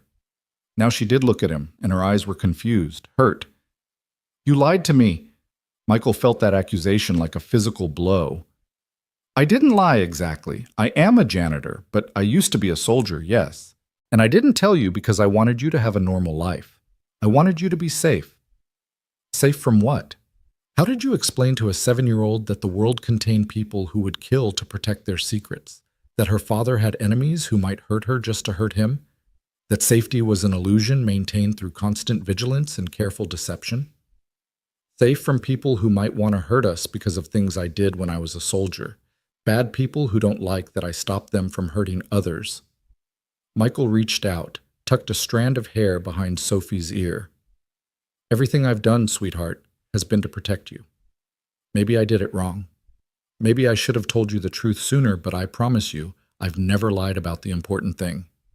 "What's the important thing?" "That I love you more than anything in the world, that keeping you safe is the only thing that really matters to me. That no matter what happens, no matter what you learn about who I was or what I did, that part is always true." Michael's voice cracked slightly. "You're my whole world, Sophie. You're why I left the military. You're why I became a janitor. You're why I do everything I do." Sophie was quiet for a long moment, processing this. Then, "The lady you saved. Is she nice?" The sudden change in topic threw Michael off balance. "What?" "Ms. Zhao. Agent Morrison said she's important, that she helps protect computers or something. Is she nice?" "She's brave," Michael said carefully. "She told the truth about bad people, even though it was dangerous. And now those bad people want to hurt her, so I'm going to make sure they can't." "Like you protected me?" "Exactly like that." Sophie nodded slowly, seeming to accept this. "Are we going to live with agents forever? Because Agent Morrison is nice, but I miss our apartment, and my school, and my friends." "Not forever. Just until it's safe." Michael pulled her into a hug, felt her small arms wrap around his chest. "I promise, sweetheart. As soon as I can, I'll make sure you can go back to normal. Real normal, not the hiding kind." They sat like that for a while, father and daughter, holding on to each other in a safe house surrounded by armed guards, trying to find comfort in a world that had suddenly become much more complicated. Eventually, Sophie pulled back and picked up her dragon book. "Can you read to me? Like you always do?" So Michael read, his voice steady and calm, bringing dragons and adventures to life in a living room that smelled of government-issue furniture and stale coffee. He read until Sophie fell asleep against his shoulder, her breathing slow and peaceful, trusting him to keep the monsters away. Agent Morrison appeared in the doorway, gestured Michael into the kitchen. "We need to talk about long-term arrangements. She can't stay here indefinitely." "I know. Director Walsh said 2 weeks maximum. We're thinking a private school with enhanced security. Somewhere she can have a normal routine while still being protected. There's a place in Brookline that's been used before for situations like this. Good academics, small class sizes, and they're discreet about students who need extra security." Morrison pulled up information on his phone. "We could have her enrolled by Monday." Michael looked at the photos of the school, bright classrooms, small playground, teachers who looked kind and professional. It seemed nice, normal even, but it was still a prison, just with better decorations. "Do it," he said, "but I visit every day, non-negotiable." "Of course. You're her father. We're protecting her, not keeping her from you." Morrison put his phone away. "For what it's worth, Captain, you're doing the right thing. The Centurion group needs to be stopped, and Ms. Zhao is key to making that happen. Your sacrifice. Don't. Michael's voice was sharp. Don't call it sacrifice. Sacrifice implies choice, implies nobility. This is just survival. I'm doing what I have to do to keep my daughter safe and fulfill an obligation to someone who needs help. It's not heroic, it's just necessary. Morrison nodded, accepting the rebuke. Understood. Your driver will take you back to Cambridge whenever you're ready. Michael returned to the living room, carefully extracted himself from Sophie's sleeping form, and tucked a blanket around her. He kissed her forehead, whispered, "I love you," and left before the weight of everything could crush him. The drive back to Zhao Systems gave him time to think, to plan, to prepare mentally for what came next. Tomorrow, Evelyn would have her virtual board meeting. Thursday, the investor call. And next week, the New York summit that he knew in his gut would be where the Centurion Group made their next move. They had time to prepare, but not much. Time to find vulnerabilities in their own security before the enemy found them first. Time to build a protective structure strong enough to withstand professionals who were very good at killing people. Michael had done this kind of work before, built protective details around high-value targets in hostile environments. But those targets had been military officials or intelligence assets, people who understood the risks and accepted them as part of their job. Evelyn Zhao was a civilian, brilliant and brave, but not trained for the world she'd been thrust into. His job was to keep her alive long enough to finish what she'd started, to make sure that when the Centurion Group came for her again, and they would come, he was ready. The car pulled up to Zhao Systems headquarters, now lit up against the night sky like a beacon. Michael climbed out, straightened his jacket that concealed his holstered Sig Sauer, and walked into the building that was simultaneously his workplace and his battlefield. Evelyn was still in her office, working at her computer, her bare feet tucked under her chair. She looked up when Michael knocked, and her expression softened slightly. "How's Sophie?" Confused, hurt that I didn't tell her the truth sooner, but she'll be okay. Kids are resilient. Michael entered the office, closed the door behind him. "We need to talk about New York." "I'm still going." "I know, which means we need a plan that accounts for every possible attack vector." Michael pulled up a chair, sat across from her desk. "The summit is at the Javits Center, right? Large venue, multiple entry points, thousands of attendees. We'll need advanced security sweeps, controlled access to your speaking area, and extraction protocols if things go wrong. We'll need to coordinate with NYPD, FBI, and private security. It's going to be complicated." Evelyn listened as Michael outlined the requirements, his voice falling into a rhythm that suggested he'd done this briefing many times before. He was different now than he'd been at the gala, more confident, more focused. This was someone who knew exactly what he was doing and how to do it well. "You're good at this," she observed. "Planning, protecting. It's not just training, is it? You actually care about keeping people safe." "It's the only thing I've ever been good at." Michael's admission was quiet, almost vulnerable. "Violence comes easy to me. Too easy. But using that violence to protect people who can't protect themselves, that gives it meaning, makes it something other than just destruction."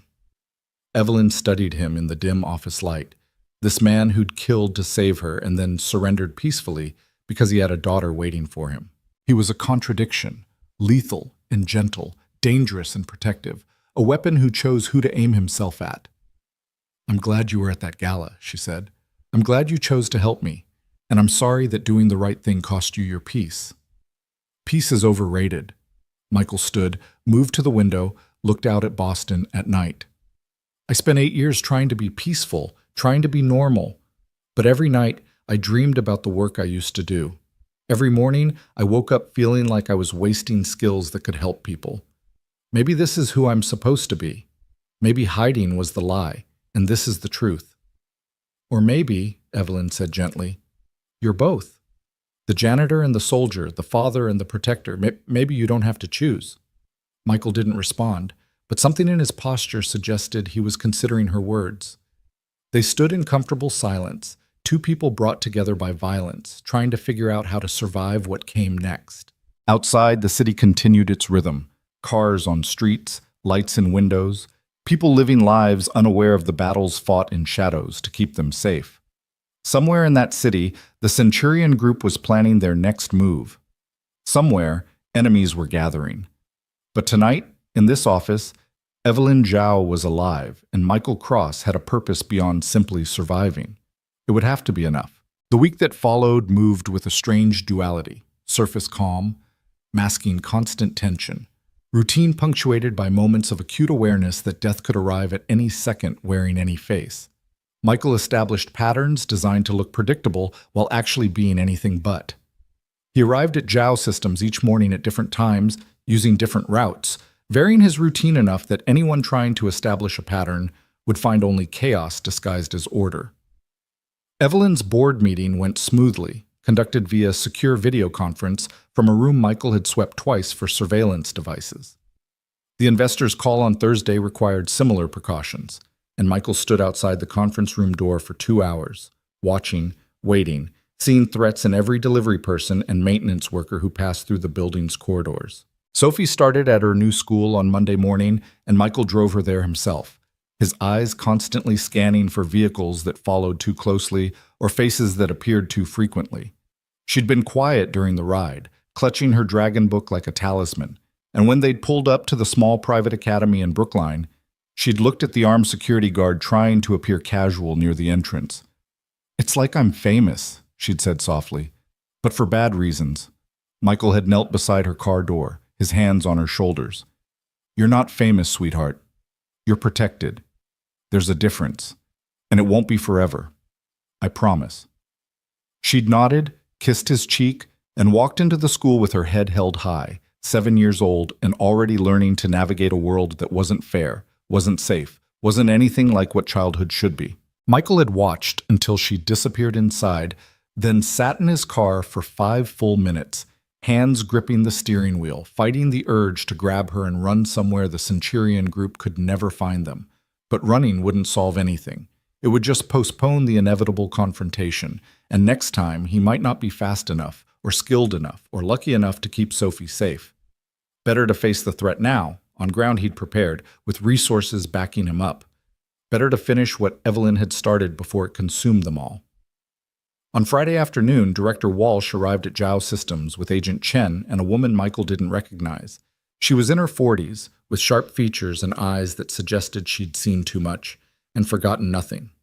Walsh made introductions in Michael's new office, which still smelled of fresh paint and hadn't yet accumulated the personal touches that made a space feel lived in. "Captain Cross, this is Rachel Vance. She's been investigating the Centurion group for the past 18 months.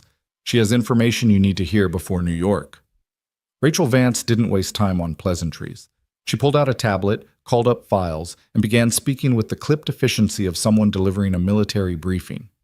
The Centurion Group is more than a corrupt defense contractor. They're an intelligence operation masquerading as a business, founded 12 years ago by 3 former CIA officers who decided that patriotism was less profitable than pragmatism. They took everything they'd learned about running covert operations and applied it to the private sector. Michael leaned forward, his attention absolute. "Who are the founders?" "David Reeves, former Deputy Director of Operations at Langley. Margaret Chen, former head of the Directorate of Science and Technology. And James Locke, former Special Activities Division Commander." Vance pulled up photos of 3 people who looked like they belonged in corporate boardrooms, not on wanted posters. All brilliant, all connected, all completely amoral. They built the Centurion Group to fill the gap between what the government could do legally and what needed to be done to protect American interests abroad. "You mean they became mercenaries with government contracts?" Michael's tone was flat, disgusted. "Mercenaries with extremely lucrative government contracts and no accountability. They started small, security work, logistics support, technical consulting. But they grew quickly because they were willing to do things official agencies couldn't. Need someone killed without a paper trail? Centurion had operators who'd make it look like an accident. Need intelligence stolen from a foreign government? Centurion had hackers who could breach any system. Need a regime change that Congress wouldn't approve? Centurion had psychological warfare specialists who could destabilize a country without firing a shot. Agent Chen picked up the narrative. For years, they operated in a gray area, technically legal, morally questionable, but useful enough that people in power looked the other way. But then they started selling their services to the highest bidder, regardless of whether that bidder was American or not. Chinese military contractors, Russian oligarchs, Middle Eastern governments were supposedly allied against. Centurion didn't discriminate as long as the money was good. And the software vulnerabilities Evelyn testified about. Michael was already seeing how the pieces fit together. Were intentional backdoors that Centurion planned to sell to multiple parties. The Department of Defense paid them to create secure logistics software. They created software that appeared secure but had access points they could exploit or sell. It was brilliant and treasonous in equal measure. Vance's expression was grim. Ms. Zhao discovered the backdoors during a routine security audit. She reported them, testified about them, and destroyed a revenue stream worth billions to the Centurion Group. So they decided she had to die. Not just die. They wanted to make an example of her. The attack at Sterling Tower was supposed to look like a terrorist incident, mass casualties, chaos, and Evelyn Zhao dead in the crossfire. It would have discredited her testimony, made her look like someone who attracted violence rather than exposed corruption. Vance looked at Michael directly. You prevented that, but you also made yourself a target. They know now that Miss Zhao has protection beyond standard corporate security. They know someone with your level of skill is involved, and they'll adjust their tactics accordingly. Michael absorbed this information, his mind already racing through implications and countermeasures. The New York summit, they'll try again there. We believe so. It's their best opportunity. Public venue, limited time for security preparation, and if they succeed, they can blame it on the chaos of a large event. Walsh pulled up a floor plan of the Javits Center on the tablet. We've been coordinating with NYPD and FBI field offices in New York. You'll have support, but Captain, you need to understand that the Centurion Group has resources we can barely track. They have operators embedded in law enforcement, in private security companies, possibly even in federal agencies. Anyone could be working for them. So trust no one. I've operated under those conditions before. Michael studied the floor plan, noting entry points, sight lines, potential kill zones. What about the three founders? Where are they? Unknown. Reeves, Chen, and Locke went underground after the congressional investigation started. We have warrants, but they're ghosts, better at disappearing than most intelligence officers because they wrote the playbook on how to vanish. Vance closed her tablet. But they're still running Centurion operations. We've intercepted communications that suggest they're personally overseeing the campaign against Ms. Zhao. This isn't just business to them anymore. It's personal. She humiliated them, cost them billions, and threatened their entire operation. They want her dead, and they want it to be messy. The office door opened without knocking, and Evelyn walked in, clearly having overheard at least part of the conversation from the hallway. How messy are we talking about? Walsh stood, surprised by her sudden appearance. Ms. Zhao, this is a classified briefing. About threats to my life, I think I have clearance for that, Director Walsh. Evelyn's tone was sharp, unamused. How messy, Rachel Vance answered when Walsh hesitated. They want you to die publicly and violently. They want it to look like your crusade against corruption attracted extremists who killed you. They want your death to serve as a warning to anyone else who might consider testifying against them. She paused, considering whether to continue, then decided brutal honesty was kinder than comfortable lies. They also want Michael dead. He's the one who killed Marcus Webb and his team.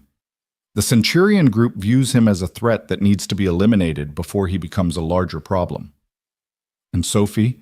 Michael's voice was deadly quiet. Are they targeting my daughter? We don't have intelligence suggesting that. Yet. But Captain, you need to prepare for the possibility. The Centurion Group doesn't have ethical boundaries. If they think threatening Sophie will make you back off, they won't hesitate. Michael stood so abruptly that his chair rolled backward and hit the wall. He walked to the window, his hands clenched into fists, breathing slowly and deliberately. Everyone in the room understood they were watching a man fight for control, watching a father contemplate the nightmare scenario that every parent feared. Evelyn moved to stand beside him, not touching, but present. We can still walk away, both of us. Take Sophie somewhere safe, disappear, let someone else fight this battle. There is no walking away. Michael's reflection in the window glass looked older than his years, harder. They know who I am now. They know about Sophie. Even if we ran, they'd find us eventually. The only way to keep her safe is to eliminate the threat completely. He turned to face the assembled intelligence officers. So that's what we're going to do. We're going to New York. We're going to let them make their move. And we're going to destroy them so thoroughly that no one from the Centurion group will ever threaten my daughter again. Walsh nodded slowly. That's the plan. We use the summit as bait, draw them out, and take them down with overwhelming force. It's risky. It's suicide with tactical support. Agent Chen interrupted, his expression troubled. The Centurion group has some of the best operators in the world working for them. Former Delta, former SEAL Team 6, former CIA Special Activities. They're not going to send amateurs. They're going to send a team that can breach whatever security we establish and complete their mission before we can respond. Then we don't establish obvious security. Michael was already thinking tactically, planning the operation the way he'd planned dozens of others. We make it look like Evelyn has minimal protection, visible security that appears adequate but isn't overwhelming.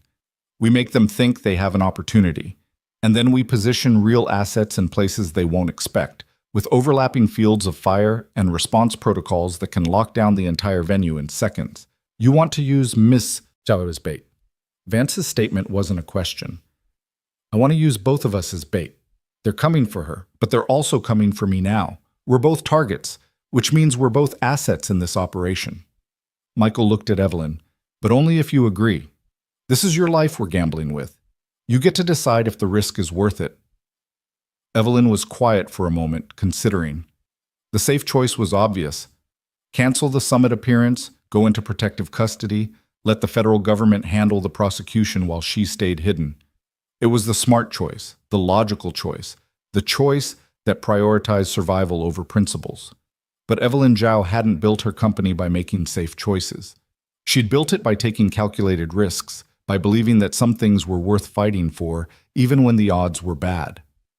I'm going to New York. Her voice was steady, certain. I'm accepting that award. I'm giving my speech about the importance of ethical technology and standing up against corruption. And I'm doing it because if I don't, then the Centurion group wins. They'll have proven that violence works, that threats are effective, that telling the truth about powerful people is too dangerous to be worth it.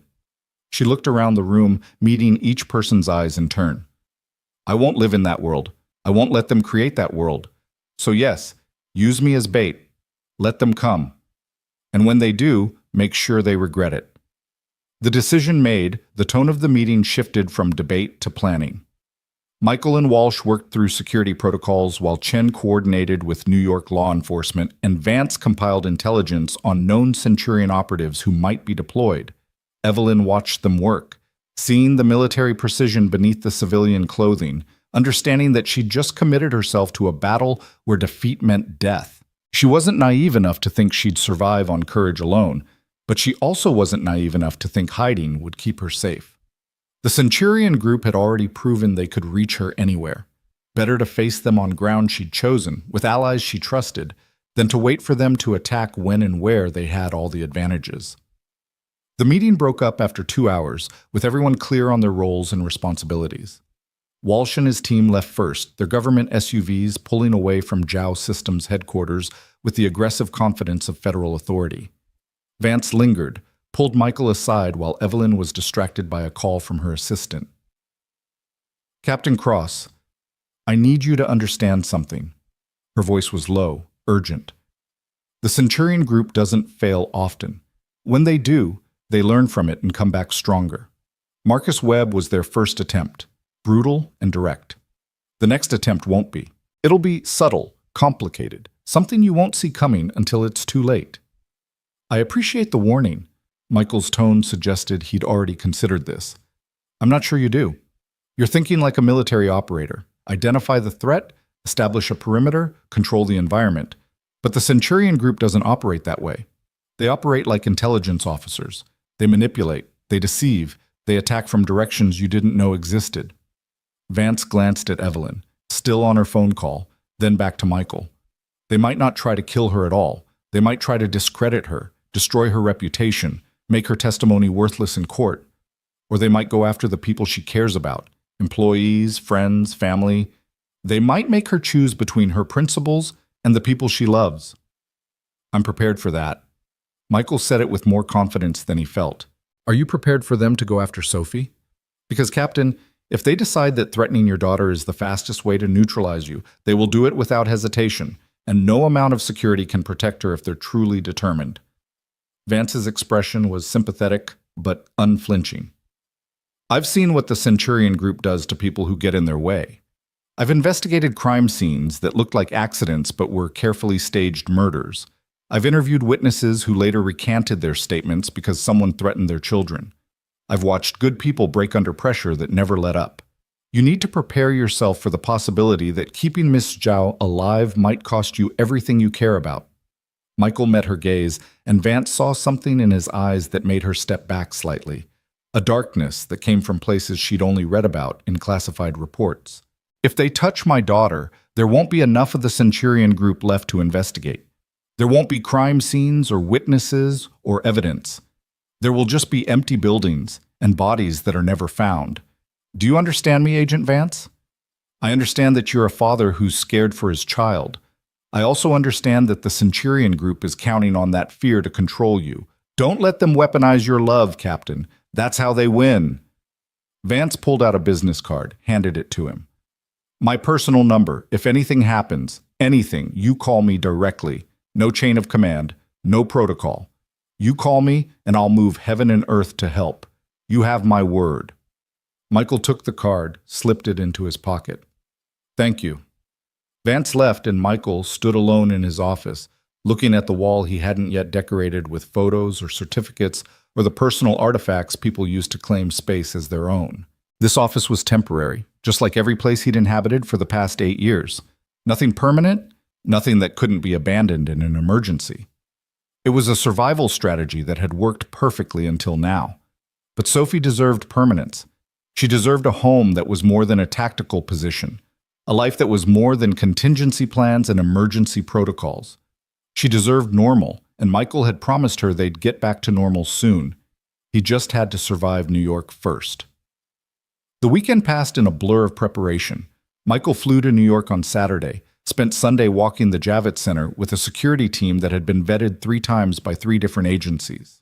He memorized every entrance, every corridor, every potential approach vector. He identified positions where Centurion operatives might stage, planned counter-responses for each scenario, and briefed the security team on protocols that sounded paranoid until you understood what they were defending against. He also visited the hotel where Evelyn would stay, a boutique property in Midtown that catered to executives who valued privacy over prestige. Michael inspected her suite personally, checked the locks, tested the windows, identified emergency exits. He positioned federal agents in adjoining rooms and posted security in the lobby. He did everything possible to create a protective cocoon that would keep Evelyn safe, and he knew it wouldn't be enough. Because Rachel Vance had been right, the Centurion Group didn't operate like normal criminals. They operated like intelligence officers, which meant they'd already identified every precaution he'd taken and planned around it. Michael flew back to Boston on Sunday night, went directly from the airport to the Brookline safe house where Sophie was staying. Agent Morrison met him at the door with a slight smile. She's been asking about you all weekend. I think she's planning to guilt trip you for missing movie night. I deserve it. Michael found Sophie in the living room, curled up on the couch, with a new book. Something about wizards this time instead of dragons. She looked up when he entered, and her face lit up in a way that made his chest ache. Daddy, you're back. I'm back. He sat beside her, and she immediately climbed into his lap, her small arms wrapping around his neck. She smelled like kid shampoo and the cookies Agent Morrison had probably snuck her after dinner. I missed you, sweetheart. I missed you too. Morrison let me stay up late on Friday, and we watched a movie about superheroes. It was okay, but not as good as the dragon movie we watched last month. She pulled back to look at him seriously. Are you going away again? Tuesday. I'll be in New York for a few days, but I'll call you every night before bed, and I'll be back by Friday. I promise. Sophie nodded, accepting this the way she'd learned to accept all the disruptions to their life. Is the lady you're protecting nice? You said she was brave, but you didn't say if she's nice. She's nice. She's also very smart and works hard to protect people, kind of like I do, but with computers instead of... Michael trailed off, unsure how to explain security work to a 7-year-old. Instead of fighting, Sophie finished for him, casual as if they were discussing his commute instead of combat operations. Agent Morrison told me you used to fight bad guys, like Captain America but without the shield. Michael made a mental note to have words with Agent Morrison about age-appropriate comparisons. Something like that. But sweetheart, I need you to understand something important. This week is going to be a little dangerous. Not for you. You're completely safe here, and Agent Morrison and his team will make sure nothing bad happens. But for me and Ms. Zhao, things might get complicated. Complicated like the night at the tower? Maybe. I don't know yet. But if something does happen, I need you to remember that I love you, and I'm doing everything I can to come back to you. Can you remember that? Sophie's eyes welled up with tears, and Michael immediately regretted saying anything, but she needed to hear it, needed to understand that Tuesday might be the last time he saw her if things went wrong in New York. He owed her the truth, even if the truth was terrifying. You're scaring me. Her voice was small, childlike, in a way she usually wasn't anymore. I know. I'm sorry. But I need you to be brave, just like the dragons in your books. Can you do that for me? Dragons aren't real, Daddy. They're just stories. But the bravery is real. The part where they face things that scare them because it's the right thing to do, that's real. And that's what I'm doing this week. Facing something scary because people need help, and I'm one of the few people who can help them. Michael kissed her forehead, held her close. I'm going to be okay. I promise. But if I'm not, Agent Morrison will take care of you until Uncle Walsh can make different arrangements. I don't have an Uncle Walsh. Director Walsh. He's not really your uncle, but he's a good man and he'll make sure you're safe and happy, okay? Sophie nodded against his chest, her tears soaking into his shirt. They sat like that for a long time, father and daughter, holding on to each other against the uncertainty of what Tuesday would bring. Eventually, Sophie fell asleep, exhausted by emotion, and Michael carried her to her temporary bedroom, tucked her in with her wizard book on the nightstand and a nightlight that cast stars across the ceiling. He stood in the doorway, watching her sleep, and made a silent promise. He would survive New York. He would eliminate the Centurion group as a threat, and he would give Sophie the normal life she deserved, even if he had to burn the world down to make it happen. Monday was Evelyn's last full day in Boston before New York. Michael spent the morning at Zhao Systems, coordinating final security arrangements and briefing her team on emergency protocols. He spent the afternoon with Sophie, taking her to the park under the watchful eyes of 2 federal agents who pretended to be joggers. He pushed her on the swings, helped her across the monkey bars, and tried to memorize every detail of her laugh and her smile and the way she looked at him like he was the entire world. That evening, he returned to Zhao Systems to find Evelyn still in her office, working on the speech she'd deliver at the summit. She looked exhausted, the stress of the past week showing in the shadows under her eyes and the tension in her shoulders. You should rest. Michael leaned against the doorframe, his arms crossed. Tomorrow's going to be demanding. I can't rest. Every time I close my eyes, I see Marcus Webb's face. I hear him telling me I'm going to die. I feel his hand on my wrist, dragging me toward... She stopped, took a breath, forced herself to continue. I'm terrified, Michael. I'm absolutely terrified, and I keep working because if I stop working, all I have left is the fear. Michael entered the office, closed the door, and sat across from her desk. Fear is normal. Fear keeps you alert, keeps you careful. The problem isn't feeling fear, it's letting fear control you. Right now you're using work to manage fear, which is fine as a short-term strategy. But eventually, you're going to have to face it directly. Is that what you do? Face your fear directly? I've spent my entire adult life being afraid. Afraid I'll fail a mission. Afraid I'll get someone killed. Afraid I'll die in some foreign country and Sophie will grow up without a father. I'm afraid right now, terrified that tomorrow will go wrong and I won't be fast enough or smart enough to keep you safe.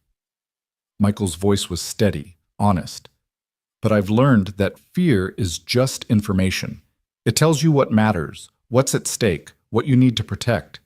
The trick is acknowledging the fear without letting it paralyze you. Evelyn studied him in the low office light, seeing vulnerability she hadn't expected from someone who killed with such precision. How do you do it? Acknowledge the fear without being paralyzed? I remember what I'm fighting for.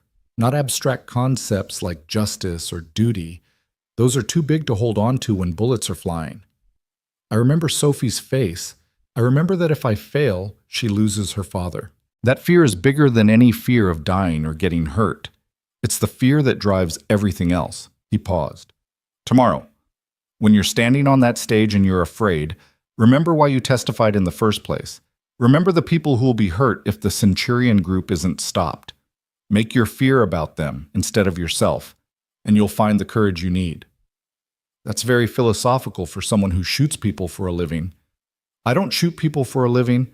I protect people for a living. Shooting is just occasionally necessary. Michael stood, moved toward the door. Get some sleep, Evelyn. Real sleep, not just working until you pass out at your desk. Tomorrow, we fly to New York, and I need you sharp. Michael? She stopped him before he could leave. Thank you for everything, for saving my life, for risking Sophie's safety, for believing that what I'm doing matters enough to die for. I don't take any of that lightly. I know you don't. That's why I'm still here. He left her office, walked through the empty building to the parking garage, and drove home to his apartment in Dorchester. The place felt hollow without Sophie. Her toys scattered across the living room floor, her drawings on the refrigerator, her toothbrush in the bathroom, all the small artifacts of her presence made the absence more acute. Michael packed a bag for New York, checked his weapons and gear methodically, and tried to sleep in a bed that felt too large and too empty. He dreamed of Afghanistan, of the IED blast that should have killed him, of waking up in a hospital with doctors telling him he'd lost 3 friends and barely survived himself. He dreamed of Sophie at 3 years old, too young to understand why Daddy couldn't pick her up anymore, why he winced when she hugged him too hard. He dreamed of 8 years of hiding, of being someone other than himself, of pretending that peace was possible when violence was always just beneath the surface. He woke at 4 in the morning, gave up on sleep, and went for a run through Dorchester's empty streets. The city was quiet in that pre-dawn darkness, and Michael ran until his lungs burned and his legs ached, trying to outrun the certainty that tomorrow would change everything. Tuesday morning arrived with unseasonable warmth, the kind of October day that felt stolen from summer. Michael picked up Evelyn at 7, drove her to Boston's Logan Airport, where a private charter waited. Director Walsh had insisted on the charter. Commercial flights had too many variables, too many opportunities for the Centurion group to make a move. The small jet carried just the 2 of them, plus a flight crew that had been security cleared twice. Evelyn was quiet during the flight, staring out the window at clouds below, lost in thoughts Michael didn't interrupt. He understood the need for silence before battle, the internal preparation that came from knowing your life was about to be risked for principles that suddenly felt fragile and abstract. They landed at Teterboro Airport in New Jersey, bypassing the chaos of JFK and LaGuardia. A motorcade waited. 3 black SUVs with drivers Michael had personally vetted and federal agents riding as security. They drove into Manhattan through mid-morning traffic, a journey that should have been routine but felt laden with significance. The hotel lobby was quiet, upscale without being ostentatious, the kind of place where celebrities stayed when they wanted privacy instead of attention. Michael checked them in using aliases, then escorted Evelyn to her suite while agents secured the corridor and positioned themselves at strategic points. Rest, he told her. The summit doesn't start until 4, and your speech isn't until 7. You have time. I don't think I can rest. But she sat on the suite's couch anyway, looked around at the generic luxury. This feels like a last meal before an execution. Everything's too nice, too comfortable, like the world is trying to make up for what's about to happen. Nothing's going to happen. You're going to give your speech, accept your award, and we're going to fly back to Boston tonight. That's the plan. Plans change. You said that yourself. The Centurion group will attack from a direction we don't expect. Evelyn looked at him directly. Do you really think we'll both survive today? Michael wanted to lie, to offer reassurance that would comfort her even if it wasn't true. But she deserved honesty, deserved to face whatever came with clear eyes and realistic expectations. I think we have a good chance. I think the security we've established is solid, the tactical support is extensive, and I'm very good at my job. But I also think the Centurion group is competent and motivated, and they've had a week to plan.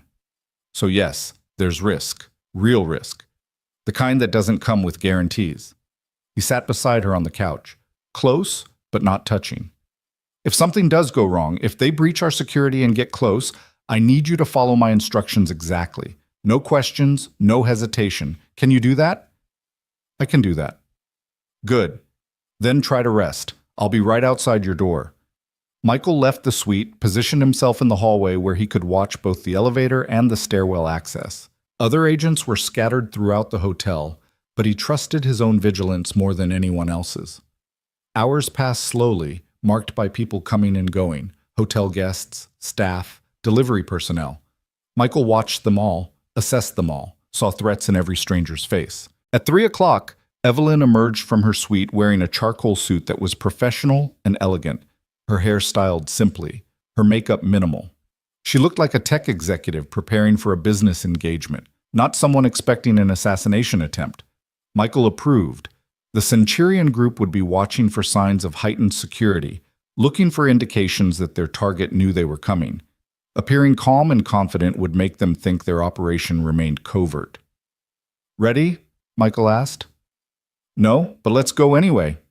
They took the motorcade to the Javits Center, arriving as the summit was beginning its afternoon sessions. The convention center was massive, 900,000 square feet of exhibition space, meeting rooms, and auditorium seating. It hosted dozens of events simultaneously, which meant thousands of people moving through corridors and lobbies, any one of whom could be a Centurion operative. Michael and Evelyn entered through a side entrance that had been secured by NYPD, bypassing the main crowds. They were escorted to a VIP holding area where other award recipients waited nervously.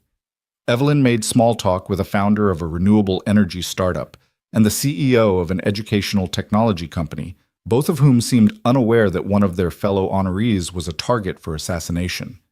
Michael stood near the wall, his eyes constantly moving, tracking people and patterns and anything that felt wrong. Agent Chen appeared beside him, speaking quietly.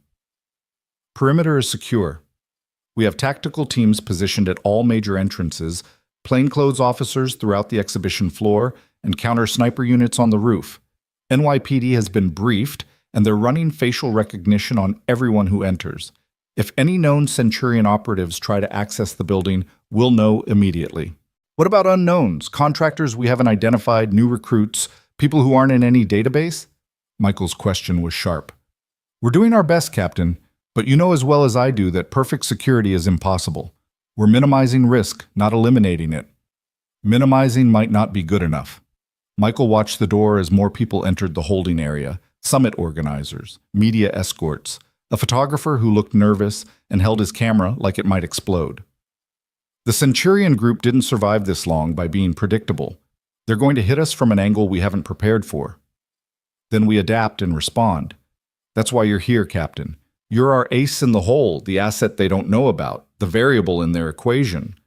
Chen glanced at Evelyn, who was laughing at something the renewable energy founder had said. "She's handling this well. Most people would be falling apart." "She's terrified. She's just good at hiding it." Michael's respect for Evelyn had grown throughout the past week. She had every reason to be paralyzed by fear, but instead, she was functioning, performing, refusing to let threats control her behavior. It was the kind of courage that couldn't be trained. You either had it or you didn't. At 6:30, an organizer approached with clipboards and schedules, explaining the ceremony format. Evelyn would be introduced at 7:15, would give a brief acceptance speech, and then participate in a moderated discussion about technology ethics. The entire segment would last approximately 45 minutes, after which there would be a reception where she could network with other attendees. "Skip the reception," Michael said immediately. "We accept the award, give the speech, participate in the discussion, and leave. No lingering, no meet and greet." The organizer looked disappointed but nodded. "If that's what Ms. Zhao prefers."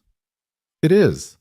Evelyn's tone left no room for debate. 7 o'clock arrived, and they were escorted toward the main auditorium.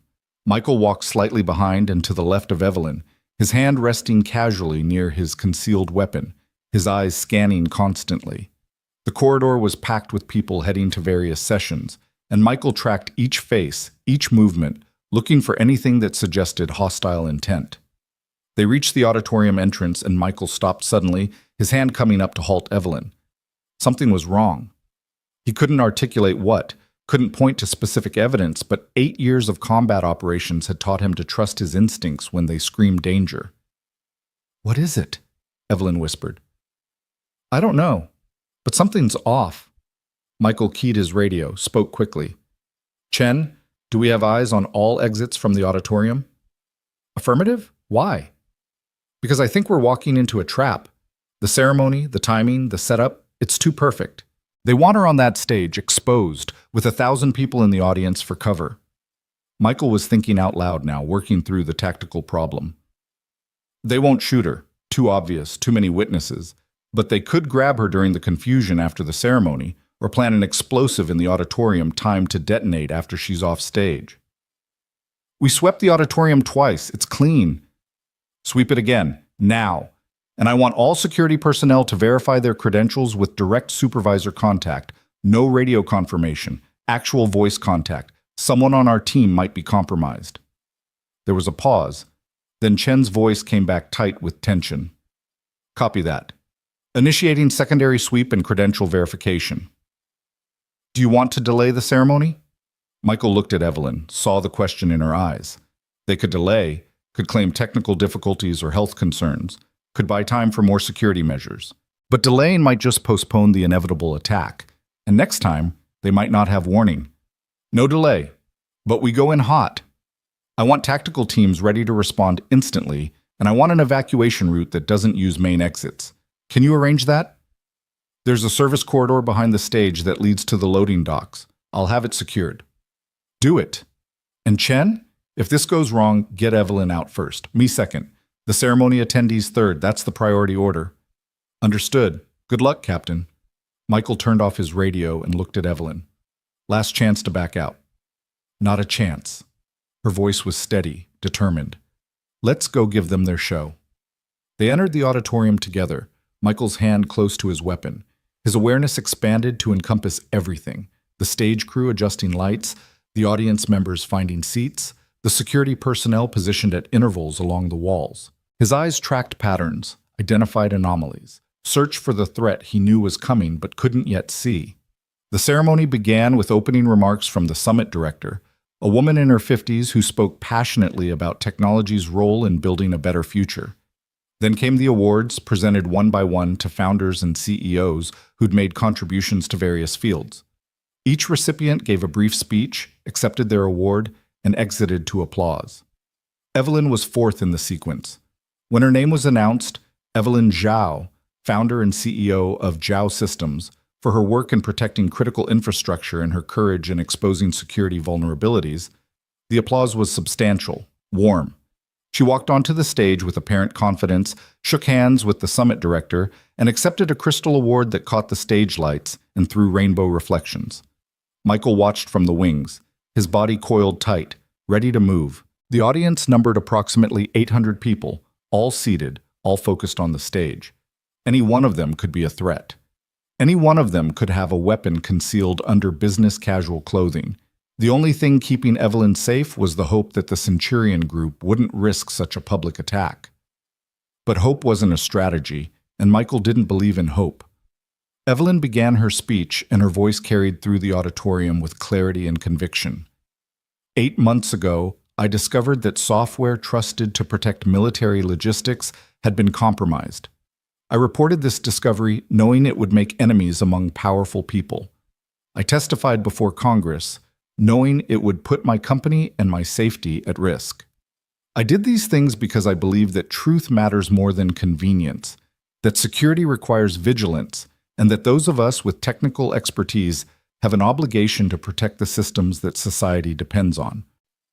The audience was rapt, hanging on every word. Michael wasn't watching Evelyn. He was watching everyone else, tracking movement and expression and body language. In the third row, a man stood abruptly and moved toward the aisle. In the back corner, a woman had her hand in her purse, fumbling for something. Near the stage right exit, a security guard was speaking urgently into his radio. Any of these could be innocent. Any of these could be lethal. Evelyn continued. The Centurion group tried to silence me.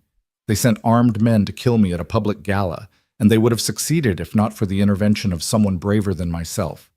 They're trying to silence me now, hoping that fear will do what violence couldn't. But I'm here tonight to tell you that fear is not wisdom, and silence is not safety. We must speak up against corruption, even when it's dangerous. We must stand for truth, even when it's costly. Because the alternative, a world where power can operate without accountability, is not a world worth living in. The applause started before she finished, building to a standing ovation. Michael saw it happen in slow motion, the audience rising to their feet, the sound swelling, bodies blocking sightlines and creating chaos. This was the moment. This was when the Centurion group would make their move. His radio crackled. "Captain, we have a situation. The security guard at stage right. His credentials don't match our database. He's not NYPD. Repeat, we have a hostile in the building." Michael was already moving, his weapon drawn, pushing through backstage personnel toward the stage right exit where the false guard stood. The man saw him coming, recognized the threat, and reached for his own weapon. Michael covered the distance in 3 strides, his hand snapping out to trap the man's gun hand before it could clear the holster. He drove his knee into the man's solar plexus, followed with an elbow to the jaw, and the hostile went down hard. "Evelyn, get down!" Michael's shout cut through the applause, and years of military training overrode civilian instinct. Evelyn dropped to the stage floor, her crystal award tumbling from her hands. That's when the lights went out. The darkness was absolute and immediate, the kind of blackout that spoke of deliberate sabotage rather than electrical failure. 800 people gasped in unison, the sound swelling into confused murmurs and then panicked shouts as the reality of their situation registered. Emergency lighting should have activated within seconds. Building codes required it, safety protocols demanded it. But the emergency lights stayed dark, which meant someone had disabled them intentionally, which meant this wasn't just an attack on Evelyn Zhao. This was a coordinated assault on the entire venue. Michael's training kicked in with the automatic precision of muscle memory. He dropped to a crouch, making himself a smaller target, his left hand finding the tactical flashlight attached to his belt, while his right maintained its grip on his weapon. He activated the light in a brief controlled burst, just enough to illuminate the stage and locate Evelyn without giving hostile operators a sustained target to aim at. She was where he told her to be, flat against the stage floor, her hands covering her head. Smart, obedient, alive. "Stay down." Michael's voice cut through the chaos with command authority that made Evelyn freeze even as every instinct probably screamed at her to run. "Don't move until I tell you." His radio crackled with multiple voices trying to speak simultaneously, agents and officers reporting from positions throughout the Javits Center. Michael filtered through the noise, listening for actionable intelligence while his eyes adjusted to the darkness. The auditorium windows let in ambient light from the Manhattan skyline. Not much, but enough to create shadows and silhouettes. Enough to see shapes moving through the audience in patterns that suggested training rather than panic. "Multiple hostiles confirmed." Agent Chen's voice finally broke through the radio chaos. "At least 6 operators moving through the crowd, all armed. They're herding people toward the main exits. Tactical teams are responding, but we're dealing with a civilian stampede that's blocking access." "They're not trying to kill her here." Michael processed this information rapidly, his mind working through tactical implications. "They're using the panic to create confusion, blocking our response teams while they extract their real asset." "Chen, where's the secondary sweep team, the one I asked you to deploy?" "Static." "Then, Captain, we have a problem. The secondary team isn't responding. Their last known position was the service corridor behind the stage, the evacuation route we planned to use."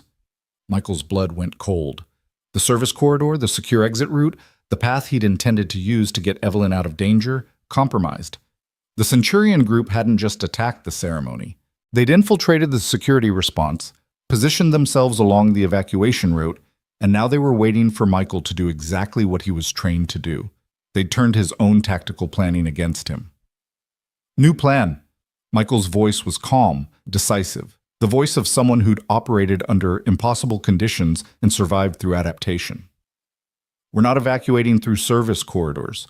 We're going through the audience, blending with the civilian exodus. Chen, I need your teams to open the main exits and let people flow out naturally. Don't try to control the crowd, just guide them away from the building. Make it look like a successful evacuation." "Captain, That puts Ms. Zhao in the middle of hundreds of panicked civilians. She'll be exposed. She's already exposed. At least in the crowd, the Centurion group can't risk weapons fire without hitting bystanders. They'll have to try for a grab and extract, which means getting close, which means I can engage them directly. Michael was already moving, crawling across the stage toward Evelyn.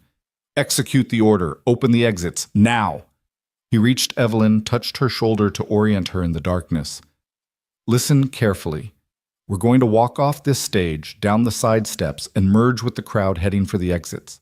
You're going to stay directly in front of me, close enough that I can reach you, but not so close we look like we're together.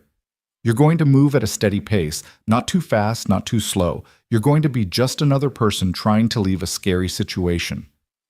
Michael, I can't see anything. Her voice was steady, despite the fear underneath. How am I supposed to navigate through a crowd in the dark? You follow the movement. People naturally flow toward light, toward exits, toward perceived safety. You let the crowd carry you, but you maintain awareness. If I say drop, you drop instantly. If I say run, you run without looking back. If I say left or right, you move in that direction immediately. No questions, no hesitation. Understand? I understand. Good. Michael helped her to her feet, keeping his body between her and the auditorium. His flashlight swept the space in controlled bursts, giving him snapshot images of the situation. The stage right exit where he'd neutralized the false security guard was blocked by bodies. The guard's unconscious form had created an obstacle that people were tripping over in the darkness. The stage left exit was clear, and through it Michael could see the audience moving toward the main doors. A slow-motion stampede guided more by instinct than organization. They descended the stage steps, Evelyn in front, Michael behind and slightly to her right to shield her from the most likely threat vectors. The audience pressed around them immediately, people pushing and shoving with the desperate urgency of prey animals fleeing a predator they couldn't see. Someone's elbow caught Michael's ribs. Someone else stepped on Evelyn's foot, making her stumble. Michael's hand shot out, steadying her, and they kept moving. His eyes tracked everything, categorizing threats with the cold efficiency of long practice. A man moving against the flow of the crowd, possible hostile, but could also be someone trying to find family members. A woman with her hand in her jacket, weapon, or just securing her phone. Two people moving in coordinated parallel paths, definitely trained, definitely hostile. Michael keyed his radio with his free hand. Chen, I have visual on two hostiles at my 3 o'clock and 9 o'clock, moving in a pincer pattern. They're trying to box us in. I need an intervention before they close the distance. Negative, Captain. All our tactical personnel are engaged with other hostiles throughout the building. This is bigger than we thought. They have at least 15 operators on site, maybe more. You're on your own until we can disengage. 15 operators. The Centurion group had deployed enough personnel for a military raid, not an assassination.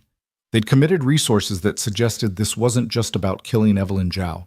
This was about making a statement, about proving that no amount of security could protect someone they wanted dead. Michael's mind raced through options. He couldn't engage two trained operators in a crowd full of civilians without risking massive collateral casualties.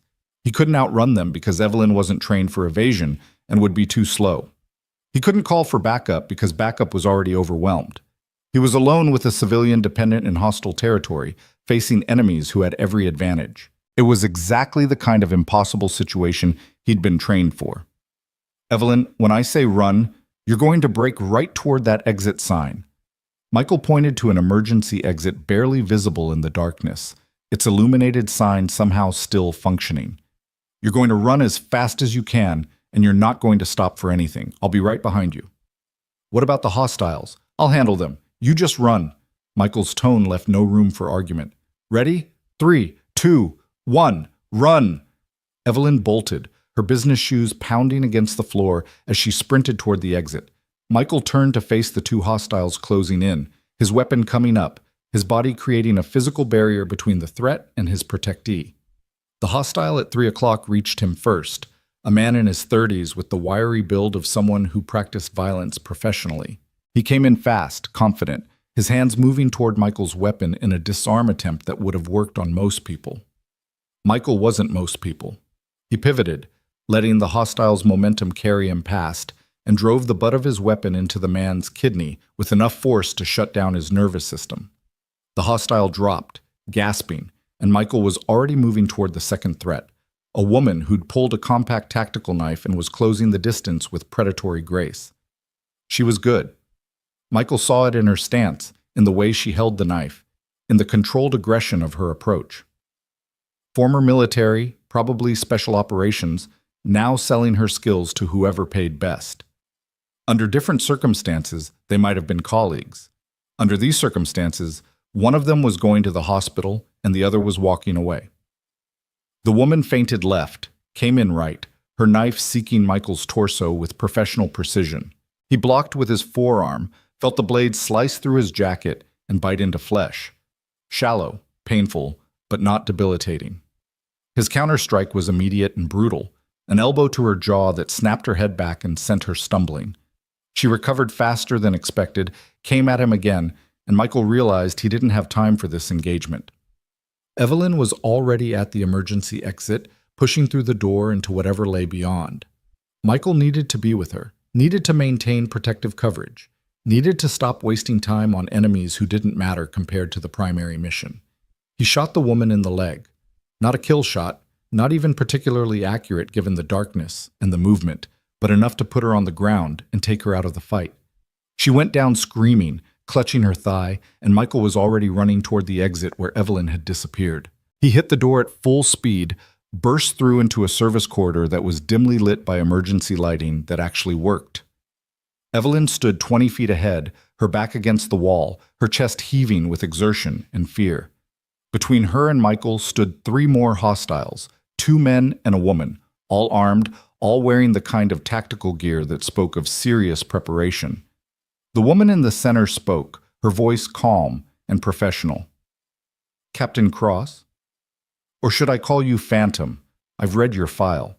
Impressive operational record. It's unfortunate we have to meet under these circumstances." "Step aside." Michael's weapon was trained on her center mass, his stance balanced and ready. "You don't have to die for the Centurion group. Walk away now and you might survive this." "Walk away from a multi-million-dollar contract? I don't think so." The woman smiled without warmth. "Besides, you're not going to shoot, not with 3 weapons trained on your protectee. The moment you fire, we fire, and Ms. Zhao dies. You can maybe take one of us, possibly 2 if you're as good as your reputation suggests, but the third will definitely kill her. That's basic math, Captain." She was right, and they both knew it. Michael had faced overwhelming odds before, had fought his way out of situations that should have been fatal. But he'd been alone in those scenarios, responsible only for his own survival. This was different. This was about keeping someone else alive while simultaneously neutralizing multiple threats in a confined space with limited room for maneuver. The tactical mathematics didn't work in his favor. "What do you want?" Michael kept his weapon steady, buying time while his mind worked through increasingly desperate options. "Simple exchange. Miss Zhao comes with us quietly, and you get to walk away. Live to fight another day, go back to your daughter, pretend this never happened. We have no quarrel with you, Captain. This is business, not personal." "Everything's personal when you threaten my protectee." Michael's voice was flat, cold. "And I'm not in the habit of trading lives for my own safety." "Then you're in the habit of dying for principles that won't matter once you're dead." The woman's tone suggested she'd had this conversation before, probably with other operators who'd made similar choices and ended up in graves no one visited. "Last chance, Captain. Stand down or die. Choose." Michael looked past the 3 hostiles to Evelyn, saw the fear in her eyes but also something else, determination, defiance, the stubborn courage that had gotten her into this situation in the first place. She'd testified against the Centurion group knowing it would make her a target. She'd come to New York knowing they'd try to kill her. She'd stood on that stage and given her speech about truth and accountability while knowing that armed operators were probably in the audience waiting to strike. She wasn't going to surrender now, and Michael wasn't going to let her be taken. "Third option," Michael said quietly. He fired 3 shots in rapid succession, not at the hostiles, but at the overhead fluorescent light fixtures. The corridor plunged into darkness as the lights exploded in showers of sparks and shattered glass. In that split second of confusion, when the hostiles' eyes were still adjusting and their weapons were still trained on where Michael had been standing, he moved. He went low and left, his body sliding across the floor toward the nearest hostile's position. His hand found the man's ankle, pulled hard, and the hostile went down in a crash of equipment and cursing. Michael was on him immediately, his weapon pressed against the man's temple, using the body as a shield against the other two operators. "Evelyn, run! Straight down the corridor, through the door at the end. Don't stop."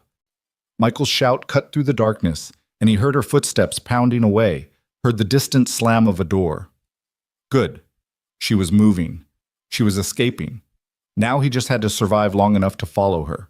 The other two hostiles opened fire, muzzle flashes lighting up the corridor in stroboscopic bursts. Michael felt the impacts as rounds hit the body he was using as a shield, felt the hostile underneath him go limp as his own teammates' bullets found him. It was brutal, efficient, and exactly the kind of decision Michael had learned to live with years ago.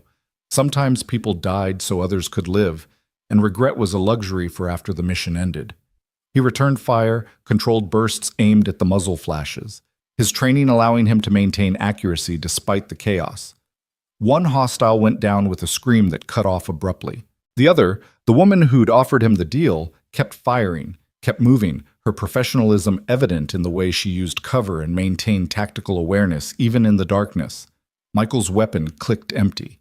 He dropped it, grabbed the pistol from the dead hostile's holster, and rolled sideways as rounds chewed up the floor where he'd been lying. The corridor was a killing zone, every angle covered, every movement potentially fatal.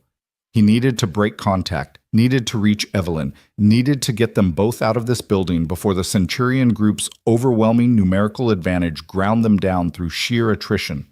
He pulled a flashbang grenade from the dead hostile's tactical vest, thank God for enemies who came prepared, pulled the pin, and threw it toward the woman's last known position.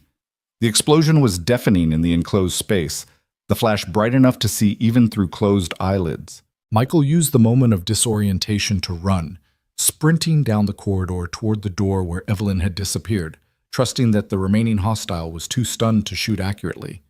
Something burned across his shoulder, a round that missed killing him by inches but still drew blood. He kept running, hit the door with his shoulder, burst through into another corridor that looked exactly like the first one.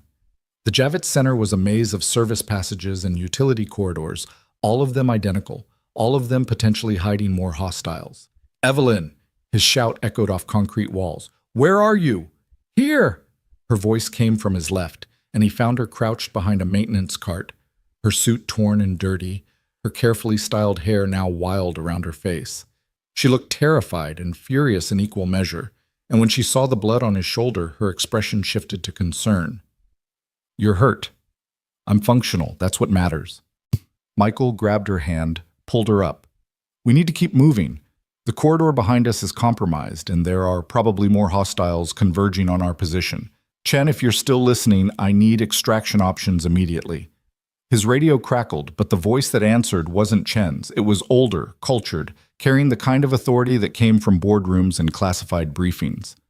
"Captain Cross, this is David Reeves. I believe you've been looking for me." Michael stopped moving, his blood turning to ice. David Reeves, former Deputy Director of Operations at the CIA, co-founder of the Centurion Group, one of the three people ultimately responsible for everything that had happened over the past week. He was on Michael's radio, which meant he'd somehow compromised their communications, which meant he'd been listening to every tactical discussion, every plan, every deployment order. The Centurion Group hadn't just infiltrated the venue's security. They'd penetrated the DIA's operational communications. "Reeves!" Michael's voice was carefully neutral, giving away nothing. "Where's Agent Chen?" "Indisposed at the moment. Nothing fatal, just temporarily unable to assist you. I wanted a chance to speak with you directly, Captain. Professional to professional. I respect what you've accomplished tonight. Taking down 6 of my operators is impressive work.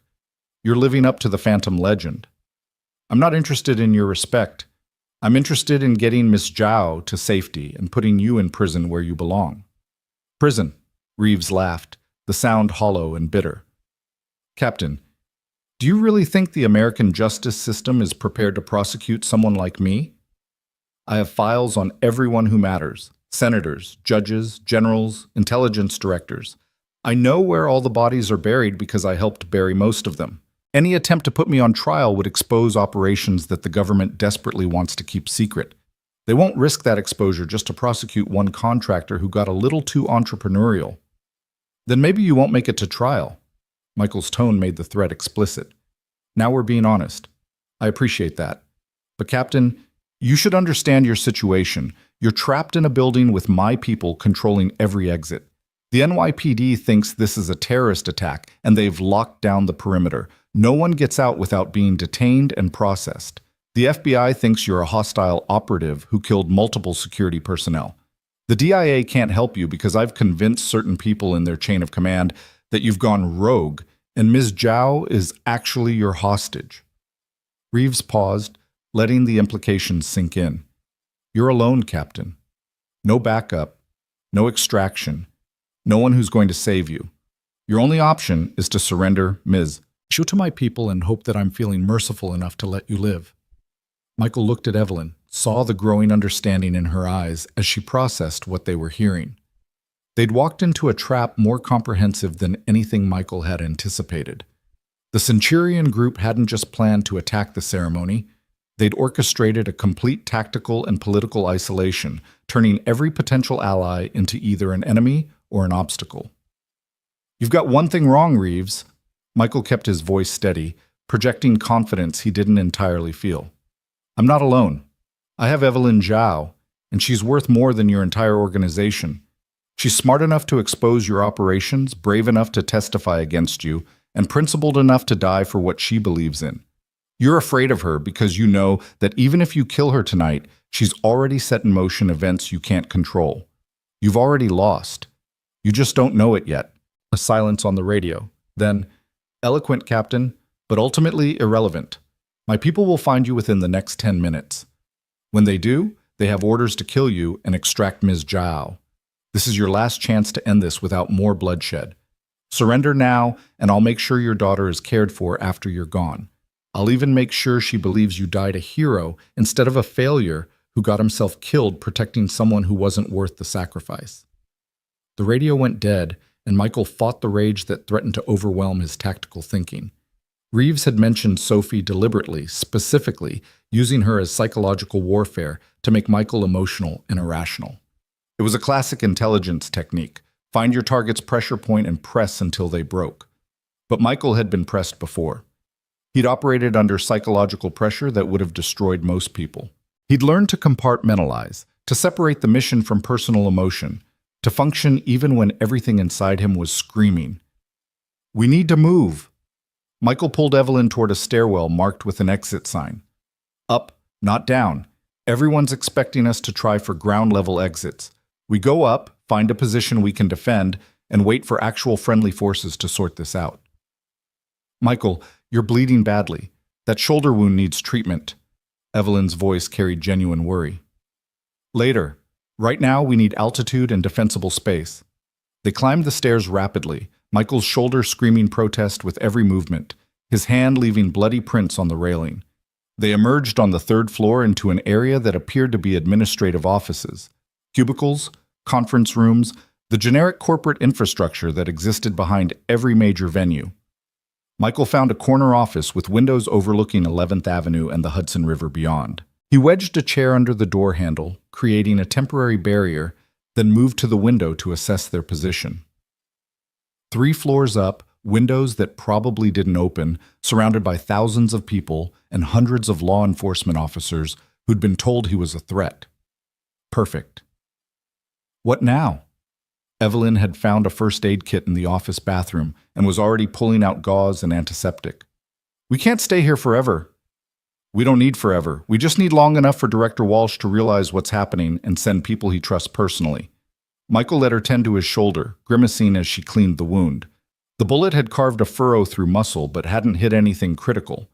He'd had worse injuries and kept fighting. Reeves is smart, but he's not omnipotent. He managed to compromise some of our communications and confuse the immediate response. But the DIA has protocols for exactly this kind of situation. Walsh will activate them, and when he does, we'll have real backup. How long will that take? Best case? 20 minutes. Worst case? An hour. Michael checked his borrowed pistol. Half a magazine remaining, maybe 8 rounds. Not enough for a sustained firefight, but enough to make anyone think twice about breaching the office. We can hold that long. Evelyn finished bandaging his shoulder and sat beside him with her back against the wall, finally allowing herself to show the exhaustion and fear she'd been suppressing. I'm sorry, this is my fault. If I hadn't testified, if I just kept quiet about the Centurion Group's corruption, none of this would be happening. You'd still be living peacefully with Sophie, and I wouldn't have dragged you into a war you didn't ask for. Stop. Michael's tone was firm but not unkind. You did the right thing, testifying about security vulnerabilities that threaten national security. That took courage most people don't have. The fact that doing the right thing made you a target doesn't make it wrong. It just makes the people attacking you evil. Evil is such an absolute word. Aren't they just people doing what they think is necessary? Protecting their interests, their organization, their profits? Evelyn was playing devil's advocate, but Michael heard the genuine question underneath. Evil isn't about motivation. It's about actions and their consequences. The Centurion Group sells access to American military systems to hostile foreign governments. They kill people who expose their corruption. They threaten children to control their parents. Those actions cause harm that they could choose not to cause, which makes them evil regardless of their internal justifications. Michael reloaded his pistol methodically, his hands steady despite the blood loss. I've killed people, Evelyn. A lot of people. Some of them probably had families who loved them, dreams they wanted to achieve, reasons for doing what they did. But they were trying to harm innocents, and stopping them required violence. That doesn't make me evil. It makes me someone who chose to protect others at personal cost. There's a difference. And if we die tonight? If the Centurion Group wins and we end up as just another set of casualties in their war against accountability? Was the cost worth it then? Michael was quiet for a moment, considering the question honestly. I don't know. Maybe Sophie will think I wasted my life protecting a stranger when I should have been protecting her. Maybe history will remember this as a failure instead of a stand. But I know that if I'd walked away, if I'd let Marcus Webb kill you at that gala, I wouldn't be able to live with myself. Some things matter more than survival. You taught me that when you refused to hide after the first attempt on your life. A sound in the hallway cut off whatever Evelyn might have said next. Footsteps, multiple people, moving with tactical precision toward their position. Michael stood, positioned himself between the door and Evelyn, his weapon raised and ready. The chair wedged under the door handle wouldn't stop a determined breach, but it would buy seconds, maybe enough seconds to matter. Evelyn, get in the bathroom and lock the door. If they breach this office, you stay hidden no matter what you hear. Understand? I'm not leaving you to fight alone. You're not fighting at all. You're surviving. That's the mission. Keep you alive long enough to testify against these bastards. Michael didn't take his eyes off the door. Please, go. She went, her footsteps reluctant, and Michael heard the bathroom door close and lock. He was alone now, one operator with limited ammunition facing unknown numbers of hostiles in a confined space with no backup and no escape route. It was a situation designed to result in his death, and he accepted that possibility with the calm that came from years of confronting mortality. But he wouldn't die easily, and he wouldn't die without taking enough of them with him that Evelyn might survive whatever came next. The door handle turned slowly, testing, then more forcefully. Then something heavy hit the door, a battering ram or a booted foot, hard enough to splinter wood. The chair held for one impact, two, then gave way on the third. The door burst open, and Michael started shooting. He dropped the first hostile through the doorway with 2 rounds center mass, saw the second one stumble back as a bullet caught his shoulder, and engaged the third before his weapon clicked empty. Out of ammunition, out of time, out of options except the ones you created with your bare hands and whatever the enemy brought to the fight. Michael dropped the pistol, grabbed a desk lamp, and swung it like a club into the face of the hostile trying to enter. The man went down, blood streaming from a broken nose, and Michael took his weapon, a compact submachine gun that felt solid and familiar in his hands. He turned to face the next wave, ready to sell his life as expensively as possible. But the next person through the door wasn't a hostile. It was Colonel Sarah Hendricks wearing tactical gear and carrying a rifle that looked like it had seen recent use. Behind her came Director Walsh, Agent Chen with a bandage on his head, and half a dozen operators in DIA insignia. "Stand down, Captain." Hendrick's voice carried absolute authority. "It's over. We've secured the building." Michael lowered his weapon slowly, his mind struggling to process the sudden reversal. How? Reeves got cocky. He used his own voice on your compromised radio frequency, which let us trace his location. Turns out he was running this operation from a mobile command center 3 blocks away. We hit it hard, took him alive, and extracted his communications gear. Walsh looked exhausted but triumphant. Once we had proof that he'd been impersonating federal agents and ordering attacks on civilians, every law enforcement agency in New York suddenly became very cooperative. NYPD is rounding up the remaining Centurion operators now. And the other founders, Chen and Locke? In custody. They were coordinating from different locations, but once we had Reeves, we had their positions too. It's over, Captain. The Centurion group is finished. Walsh walked further into the office, surveyed the damage. Bullet holes in the walls, blood on the floor, the desperate last stand Michael had been prepared to make. "You did good work tonight. Ms. Zhao?" "In the bathroom, safe." Michael felt the adrenaline draining away, leaving exhaustion and pain in its wake. His shoulder throbbed, his head hurt, and every muscle felt like it had been used beyond its limits. Someone should probably tell her it's safe to come out. Evelyn emerged without prompting, her expression cycling rapidly through relief, disbelief, and something that looked like she wanted to hug everyone and then maybe scream at them. "Is it really over? No more attacks, no more running, no more fearing every stranger might be an assassin." "It's really over." Director Walsh's confirmation carried the weight of authority. "The Centurion Group's leadership is in custody. Their operational network is being dismantled, and we have enough evidence to prosecute everyone involved. You'll still need to testify, but you'll do it in a courtroom under proper security, not under threat of death." Michael sat heavily in the desk chair, finally allowing himself to feel the accumulated damage from the night's fighting. "My daughter. I need to call Sophie, make sure she knows I'm okay." "Already taken care of." Colonel Hendricks handed him a phone. "Agent Morrison called her 10 minutes ago, told her Daddy was fine and would visit tomorrow. She said to tell you she finished her wizard book and wants to know if dragons and wizards ever team up because that would be a good story." Michael felt something break inside him, the careful control that had kept him functional through the crisis, the compartmentalization that let him face death without flinching. He put his face in his hands and just breathed, letting the relief wash over him in waves that felt like drowning and salvation simultaneously. Evelyn knelt beside him, her hand on his uninjured shoulder. "Thank you for everything. For saving my life multiple times, for risking Sophie's safety, for being willing to die so I could live. I don't have words adequate for that kind of debt." "You don't owe me anything." Michael's voice was muffled by his hands. "You gave me purpose again. You reminded me why I learned to fight in the first place. Not to destroy, but to protect. That's worth more than you know." They stayed like that for a moment. Two people who'd survived something that should have killed them, processing the aftermath while federal agents secured the building and law enforcement processed hundreds of witnesses.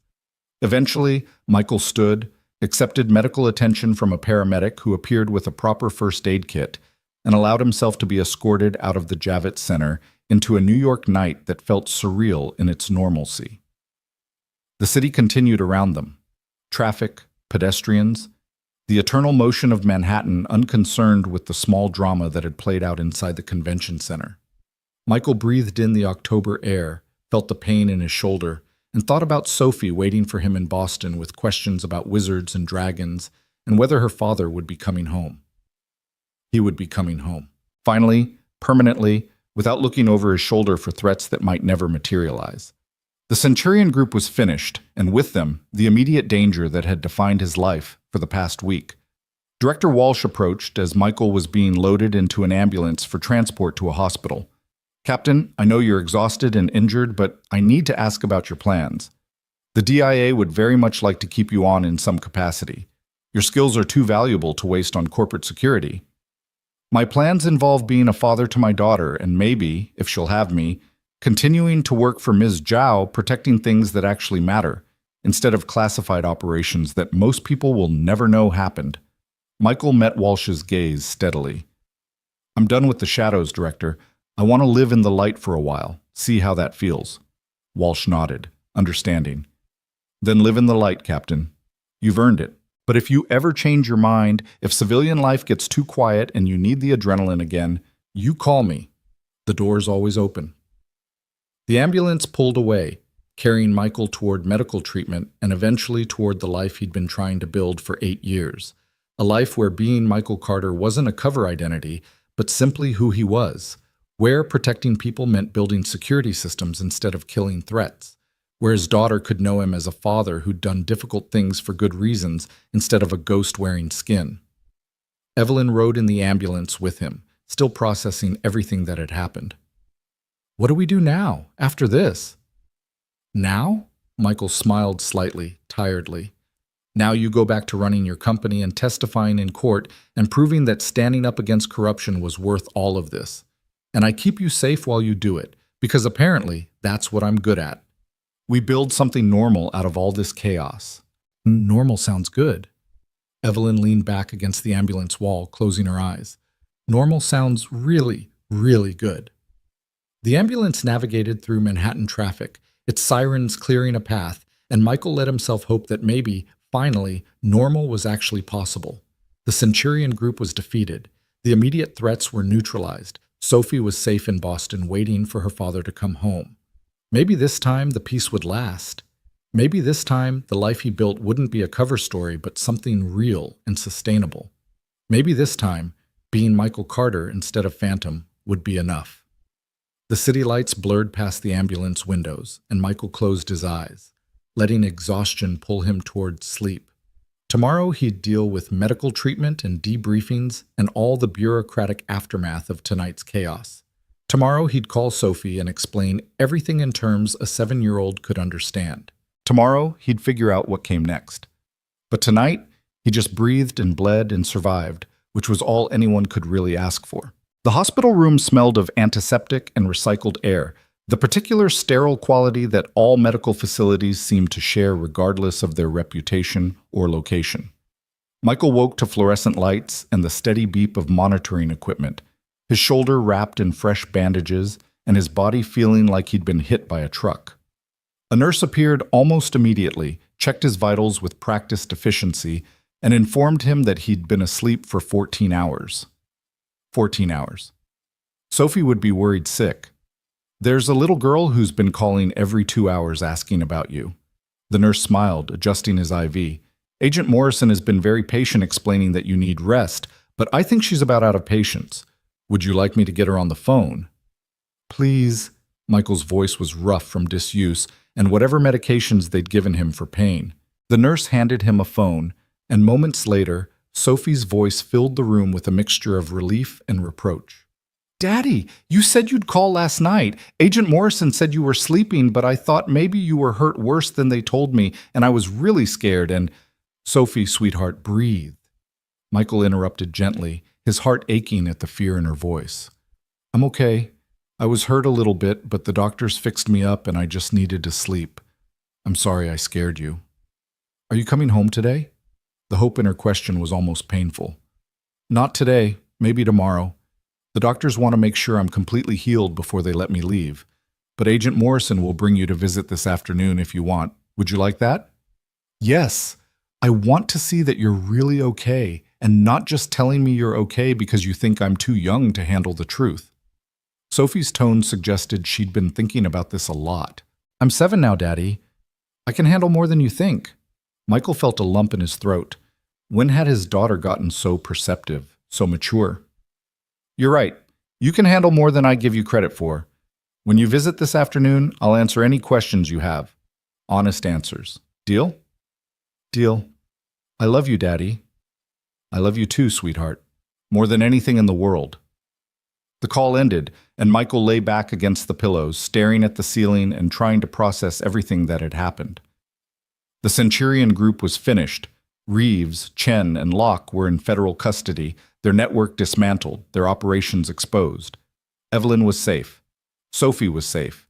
The immediate crisis was over, which meant he could finally stop operating in survival mode and start thinking about what came next. What came next felt both terrifying and liberating. For 8 years, he'd hidden behind the identity of Michael Carter, janitor, single father, ordinary man with an extraordinary past. But that identity had always been temporary, a cover that could be shed when necessary. Now, for the first time since Afghanistan, he had the opportunity to decide who he actually wanted to be. Did he want to keep working for Evelyn, building security systems and protecting infrastructure? Did he want to return to government service in some capacity, using his skills for operations that might actually make a difference? Did he want to try for something completely different, maybe teaching or consulting or any of the 1,000 civilian careers that existed for people who weren't defined by their ability to kill efficiently? The door opened, interrupting his contemplation, and Evelyn walked in carrying a bag from a bagel shop and looking significantly better than she had the previous night. She'd showered, changed into casual clothes that actually fit, and somehow managed to look like a successful CEO rather than someone who'd nearly been assassinated less than 24 hours ago.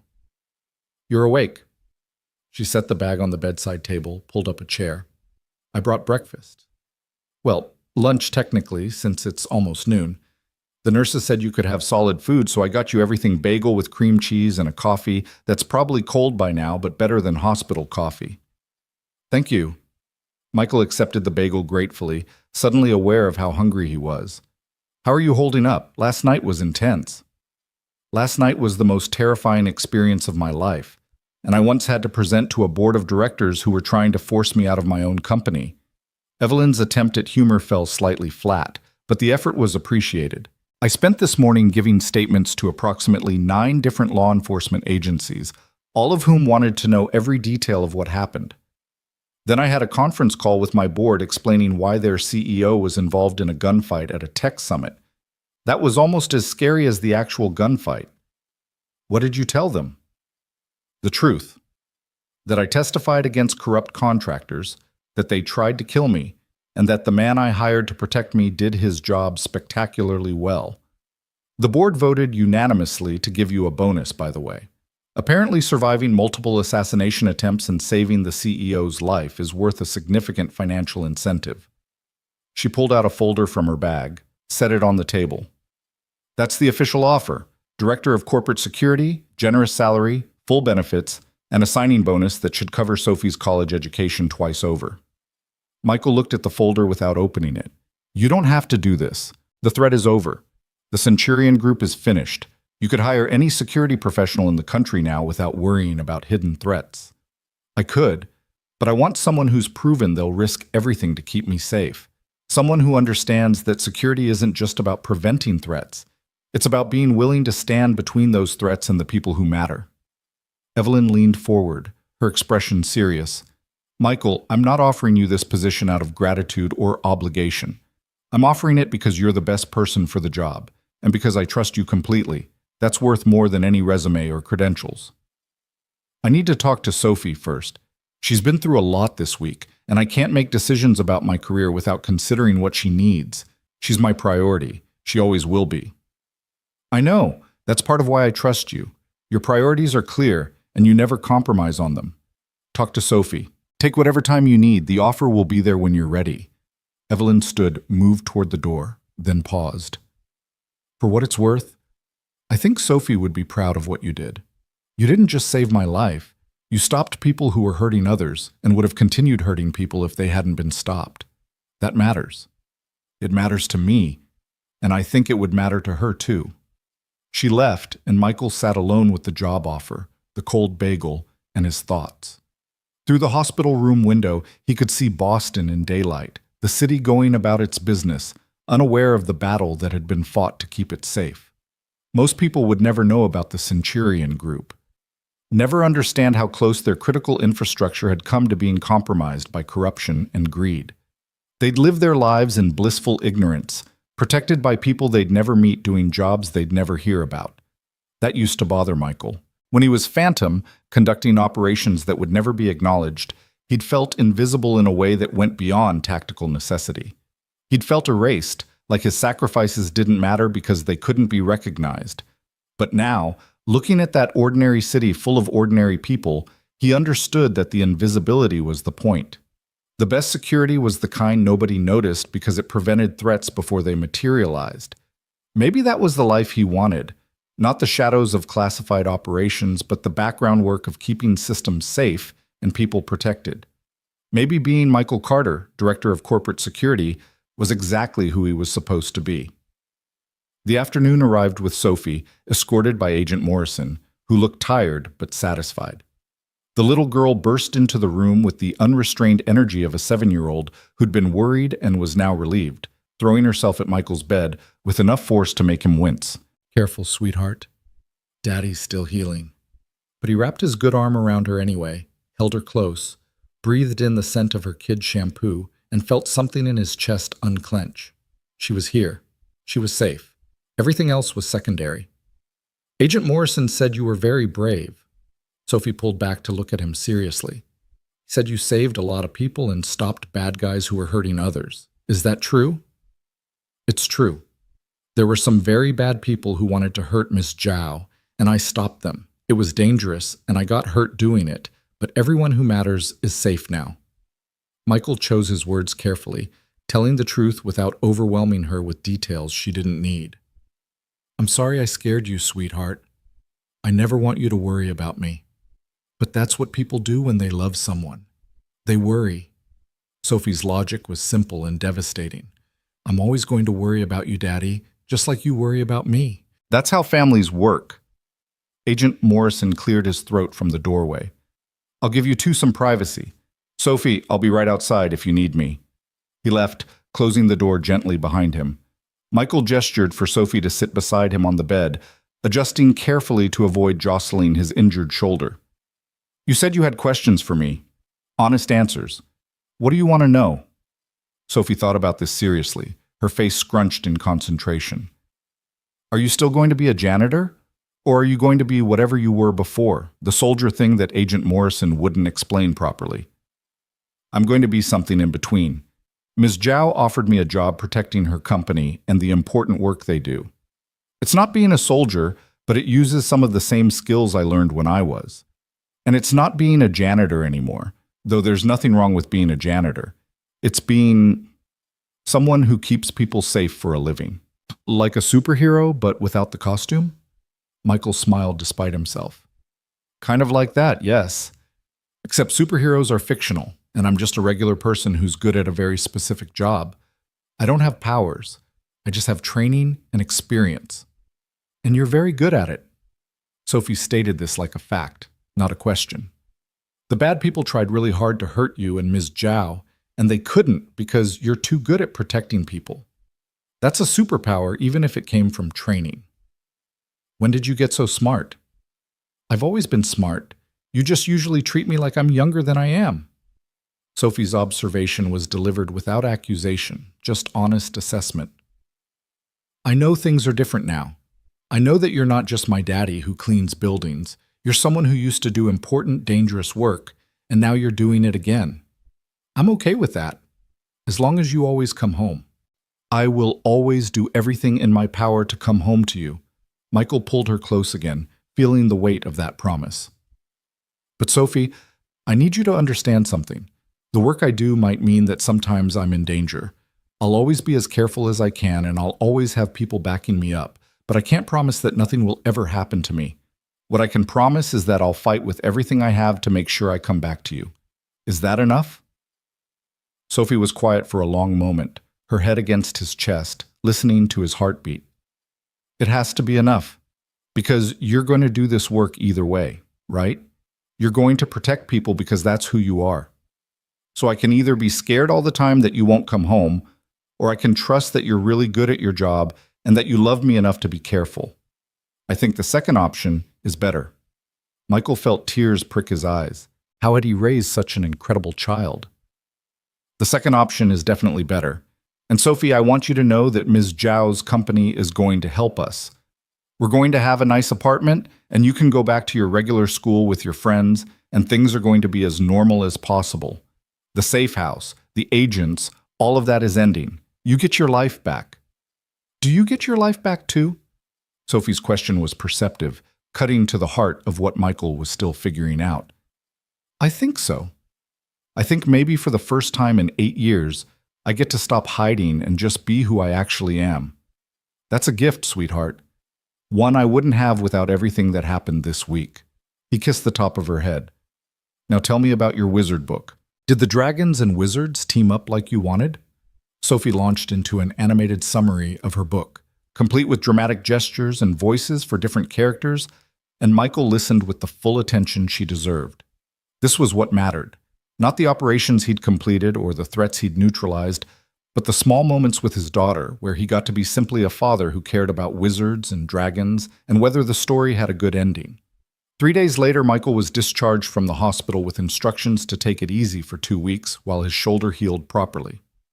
Sophie had returned to her regular school in Dorchester, the federal agents had withdrawn to less intrusive oversight, and life was attempting to return to something approximating normal. Michael spent his recovery time in his apartment, dealing with the bureaucratic aftermath of the New York incident and trying to figure out how to transform his living space from temporary shelter into actual home.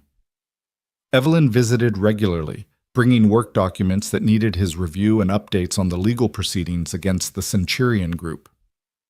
The case was solid. Reeves, Chen, and Locke faced charges ranging from conspiracy to attempted murder to treason. Their former operatives were cooperating in exchange for reduced sentences, and the entire network was being methodically dismantled by federal prosecutors who'd been waiting years for this opportunity. They're talking about a congressional hearing. Evelyn sat in Michael's living room drinking tea from a mug with cartoon dragons on it, one of Sophie's contributions to the household items. They want me to testify again this time about the attacks and how the Centurion Group tried to silence whistleblowers. It'll be public, televised, the whole spectacle. How do you feel about that? Michael was reviewing security protocols for Zhao Systems headquarters, making notes about improvements that could be implemented. Terrified, relieved, determined. Evelyn set down her tea carefully. I spent years building my company on the principle that security requires transparency, that we can't protect systems if we're not willing to talk honestly about their vulnerabilities. Now I have a chance to apply that principle to human systems, to show that transparency about corruption is how we fix it. I'm scared of the attention, but I think it's necessary. You'll have security for the hearing, federal protection, plus whatever additional measures we want to implement, and I'll be there if you want me there. Michael looked up from his notes. Not as your bodyguard this time, just as someone who believes in what you're doing and wants to support it. I'd like that. Having you there would make the whole thing less intimidating. Evelyn hesitated, then continued. Michael, I need to ask you something, and I want you to be completely honest. Do you actually want this job with Zhao Systems, or are you accepting it because you feel obligated after everything that happened? Michael set down his pen, gave her question the consideration it deserved. 2 weeks ago, I would have said I was accepting because I didn't have better options and Sophie needed stability. But now, I actually want it. Not because of obligation or lack of alternatives, but because I believe in what your company does. Protecting infrastructure, securing systems that people depend on, making sure that technology serves humanity rather than exploiting it, that matters. It's meaningful work that uses my skills for something constructive instead of just destructive. So yes, I want the job. If the offer's still open. The offer's still open. It'll always be open. Evelyn smiled, genuine and warm. When can you start? Give me another week to heal and get Sophie properly settled. Then I'm yours. Michael extended his hand and they shook on it with the formality of two professionals entering a legitimate business relationship. But underneath the professionalism was something else, mutual respect, hard-won trust, and the kind of partnership that came from surviving impossible situations together. The week passed quickly, filled with ordinary tasks that felt extraordinary because they represented actual normal life. Michael enrolled Sophie in an after-school program that she was excited about. He signed a lease on a better apartment in a safer neighborhood. He bought furniture that wasn't temporary, hung pictures on walls he planned to look at for years, and slowly transformed his living space from tactical position into home. On his first official day at Zhao Systems, Michael arrived early, wearing a suit that felt foreign after months in a janitor's uniform, but fit well enough to be comfortable. His office was exactly as he'd left it, sparse, professional, with windows overlooking the Charles River and Cambridge beyond. He spent the morning meeting with the security team, establishing protocols and reviewing current systems. He spent the afternoon in meetings with Evelyn and her executives, discussing long-term security strategy and how to prevent future threats. It was exhausting and bureaucratic and occasionally frustrating, and Michael loved every minute of it. Jennifer Park stopped by his office at the end of the day with coffee and what looked like genuine curiosity. "Mr. Carter, can I ask you something? Everyone's been talking about what happened in New York, and there are all these rumors about who you were before you worked here." Some people are saying you were special forces. Others are saying you were CIA. One person claimed you were a bodyguard for the president. What's the truth? Michael considered how much to share, then decided that partial transparency was better than continued mystery. "I was a soldier who specialized in protecting people and completing difficult missions. The details are classified, but the basic truth is that I spent a lot of years learning how to keep people safe in dangerous situations. Then I got hurt, retired, and spent 8 years trying to be a normal person. It didn't quite work out, so now I'm using those old skills in a new context. That's the truth. Maybe not as exciting as the rumors, but accurate." "That's plenty exciting," Jennifer smiled. "For what it's worth, everyone's glad you're here. Miss Zhao seems happier, more confident, and the rest of us feel safer knowing someone with your skills is looking after the company. So thank you, I guess, for being willing to do this work." "Thank you for making me feel welcome. It means more than you know." Michael meant it. After 8 years of hiding, being accepted for who he actually was felt like a gift he hadn't expected. That evening, Michael picked up Sophie from school, and they walked home together through Cambridge streets now painted gold by October sunset. Sophie chattered about her day, a science project about volcanoes, a conflict with a friend that had been resolved at lunch, her teacher's announcement about an upcoming field trip to a museum. Normal 7-year-old concerns, blissfully free of danger and drama. "Daddy, are you happy now?" Sophie asked suddenly as they waited for a crosswalk light. "What makes you ask that?" "You seem different, less worried, like you're not always watching for bad things to happen." She swung his hand in hers, unconcerned with the pedestrians around them. "I like it when you're relaxed." "Mom, I'm happy, sweetheart. Happier than I've been in a long time. I have a job I believe in, I'm not hiding anymore, and I get to come home to you every day. That's more than I thought I'd have after everything that happened." Michael squeezed her hand gently. "Are you happy? Is this life okay for you?" "It's good. Better than the safe house. Definitely better than when you were always worried about someone finding us. I like our new apartment. I like my school. I like that Agent Morrison isn't following us everywhere anymore." Sophie grinned. "He was nice, but it's better when it's just us." They crossed the street, walked the remaining blocks to their new apartment building, a modest 3-story structure in a neighborhood that was safe without being isolated.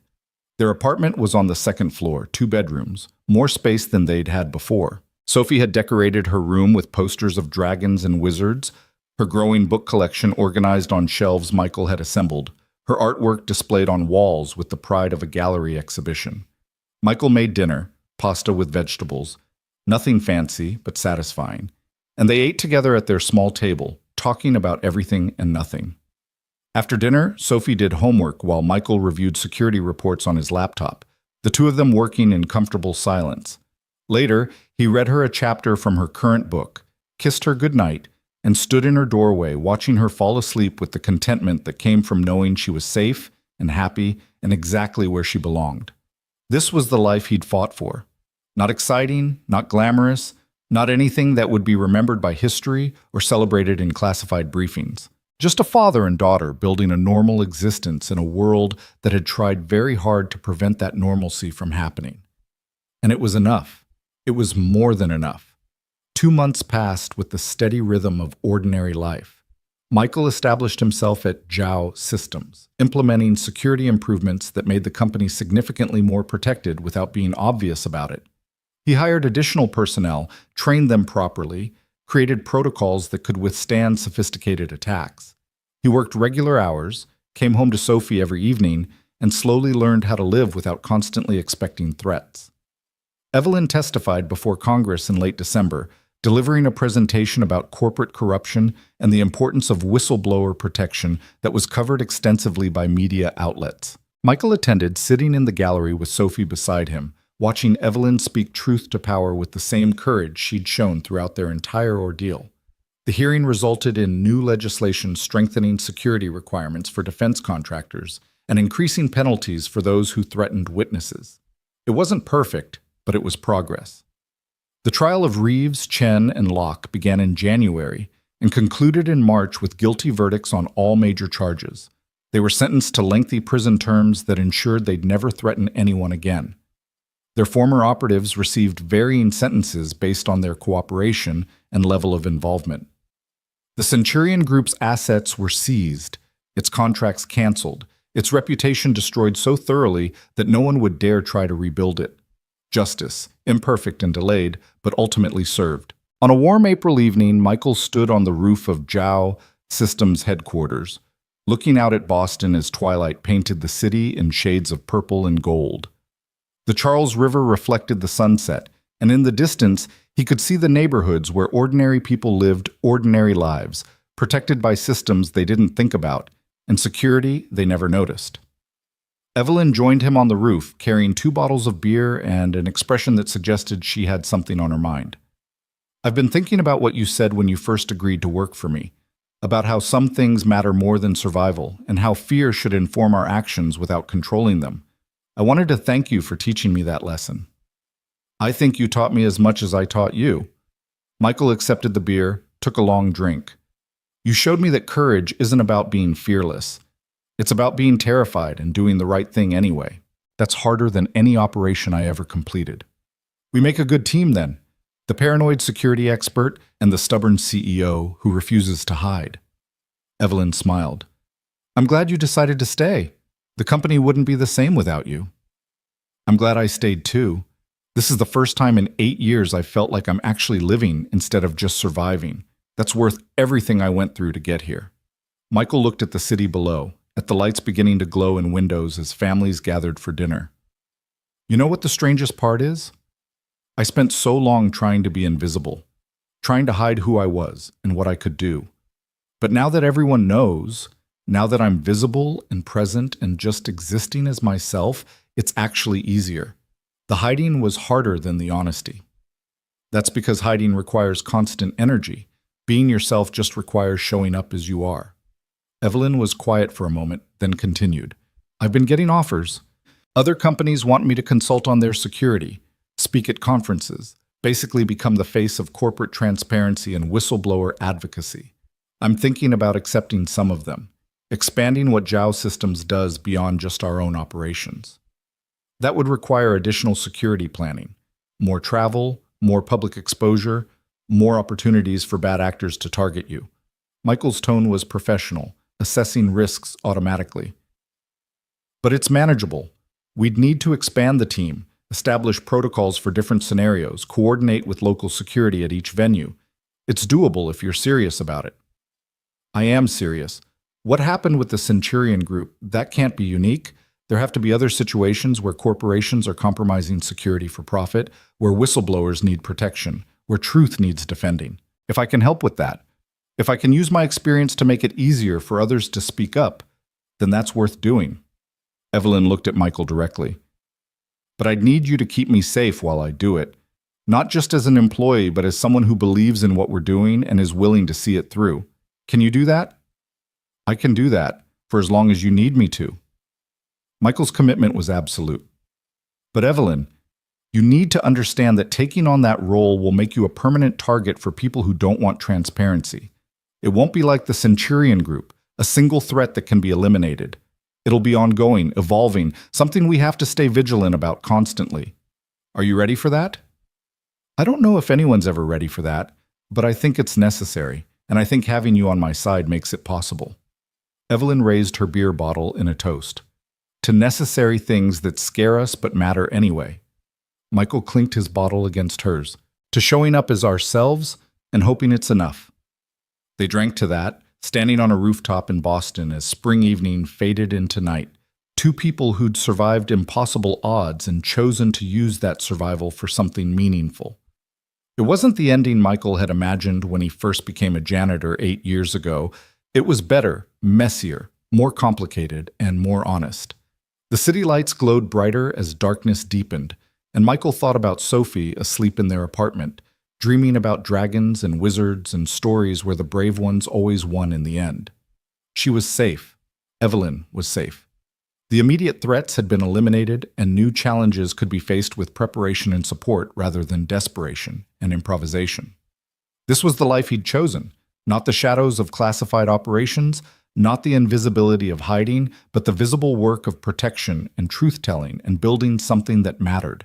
It required courage every day, required showing up as himself without apology or camouflage, required accepting that some things were worth risking everything to defend. But he'd learned something important through everything that had happened. Courage wasn't something you possessed or lacked. It was something you practiced, something you chose repeatedly in small moments and large ones, something that grew stronger through use rather than weakening from exhaustion. And Michael Cross, formerly Phantom, formerly just a janitor, now director of corporate security at Zhao Systems, and father to an extraordinary 7-year-old girl, had learned to practice courage in all its forms. The courage to protect others, the courage to be known, the courage to build a life worth defending instead of just surviving through each day. He finished his beer, set the bottle aside, and looked at Evelyn. We should go. I promised Sophie I'd be home to help with her science project. Something about renewable energy that she's very excited about. Apparently saving the environment is her new passion. She sounds like someone I'd like to meet properly, not just in crisis situations. Evelyn gathered the empty bottles.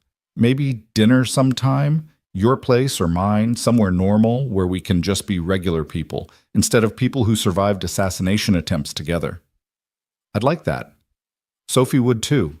She keeps asking about the brave lady her daddy protects, and I think she's built you up into some kind of superhero in her imagination. Michael smiled.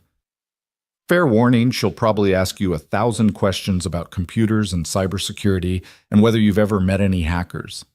I can handle 1,000 questions from a curious 7-year-old. After everything else, that sounds refreshingly normal. They walked toward the roof access door, leaving the night sky behind. Thank you, Michael, for everything. For saving my life. For staying after you could have left. For believing that what we're doing matters. I don't say it enough, but it means everything. You don't need to keep thanking me. We're partners in this. You're doing the hard work of speaking truth, and I'm just making sure you survive long enough to do it. That's the deal. Michael held the door open for her. Besides, you gave me something I didn't know I needed, a purpose beyond just survival, a reason to stop hiding, and proof that choosing to protect others instead of just yourself is worth whatever cost comes with it. So really, I should be thanking you. They descended from the roof together, took the elevator down to the parking garage, said goodnight with the comfortable familiarity of colleagues who'd become genuine friends through shared trauma. Michael drove home through Cambridge streets now fully dark, the city alive with evening activity, and felt grateful for the ordinary traffic and the mundane frustration of finding parking and the completely normal experience of climbing stairs to his apartment where his daughter waited. Sophie was still awake despite her bedtime, sitting at the kitchen table with her science project spread out. Poster board, markers, printed images of solar panels and wind turbines. She looked up when Michael entered, her expression a mixture of guilt at being awake late and excitement about her project. Daddy, I know I should be in bed, but I had an idea about how to make my presentation better and I wanted to work on it while I remembered. She gestured at her poster with pride. What do you think? Michael looked at the poster, colorful, informative, clearly the work of someone who cared deeply about her topic. I think it's excellent. I think your teacher is going to be very impressed. And I think you should probably get to bed soon or you'll be too tired to present it properly. 5 more minutes, please? The universal plea of children everywhere. The negotiation that parents always lost because 5 minutes turned into 10 and then 15. 5 more minutes. Then bed, no arguments. Michael sat beside her, helped her position images on the poster board, listened as she explained her research about renewable energy and why it mattered for the future. He made suggestions when asked, praised her work genuinely, and marveled at how such a small person could contain such enormous curiosity and conviction.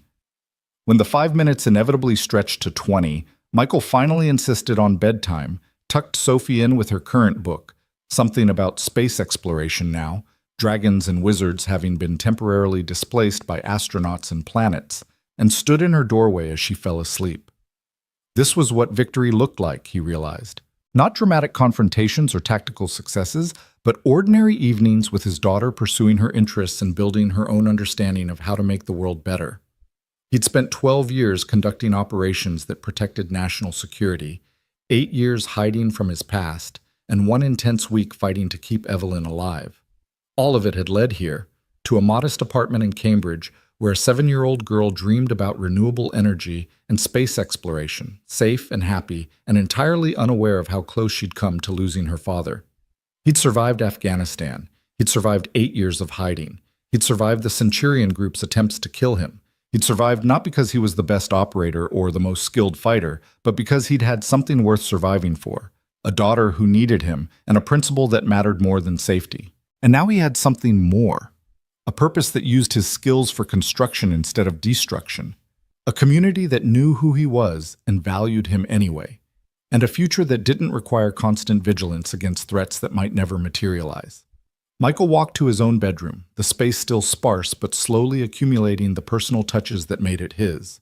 He had photos on the nightstand now, Sophie at various ages, the two of them together at a park, a recent picture from her school where she smiled with uncomplicated joy.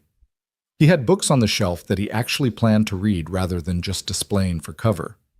He had a life that was his own, built on honesty instead of deception, sustained by choices he could be proud of rather than secrets he had to maintain.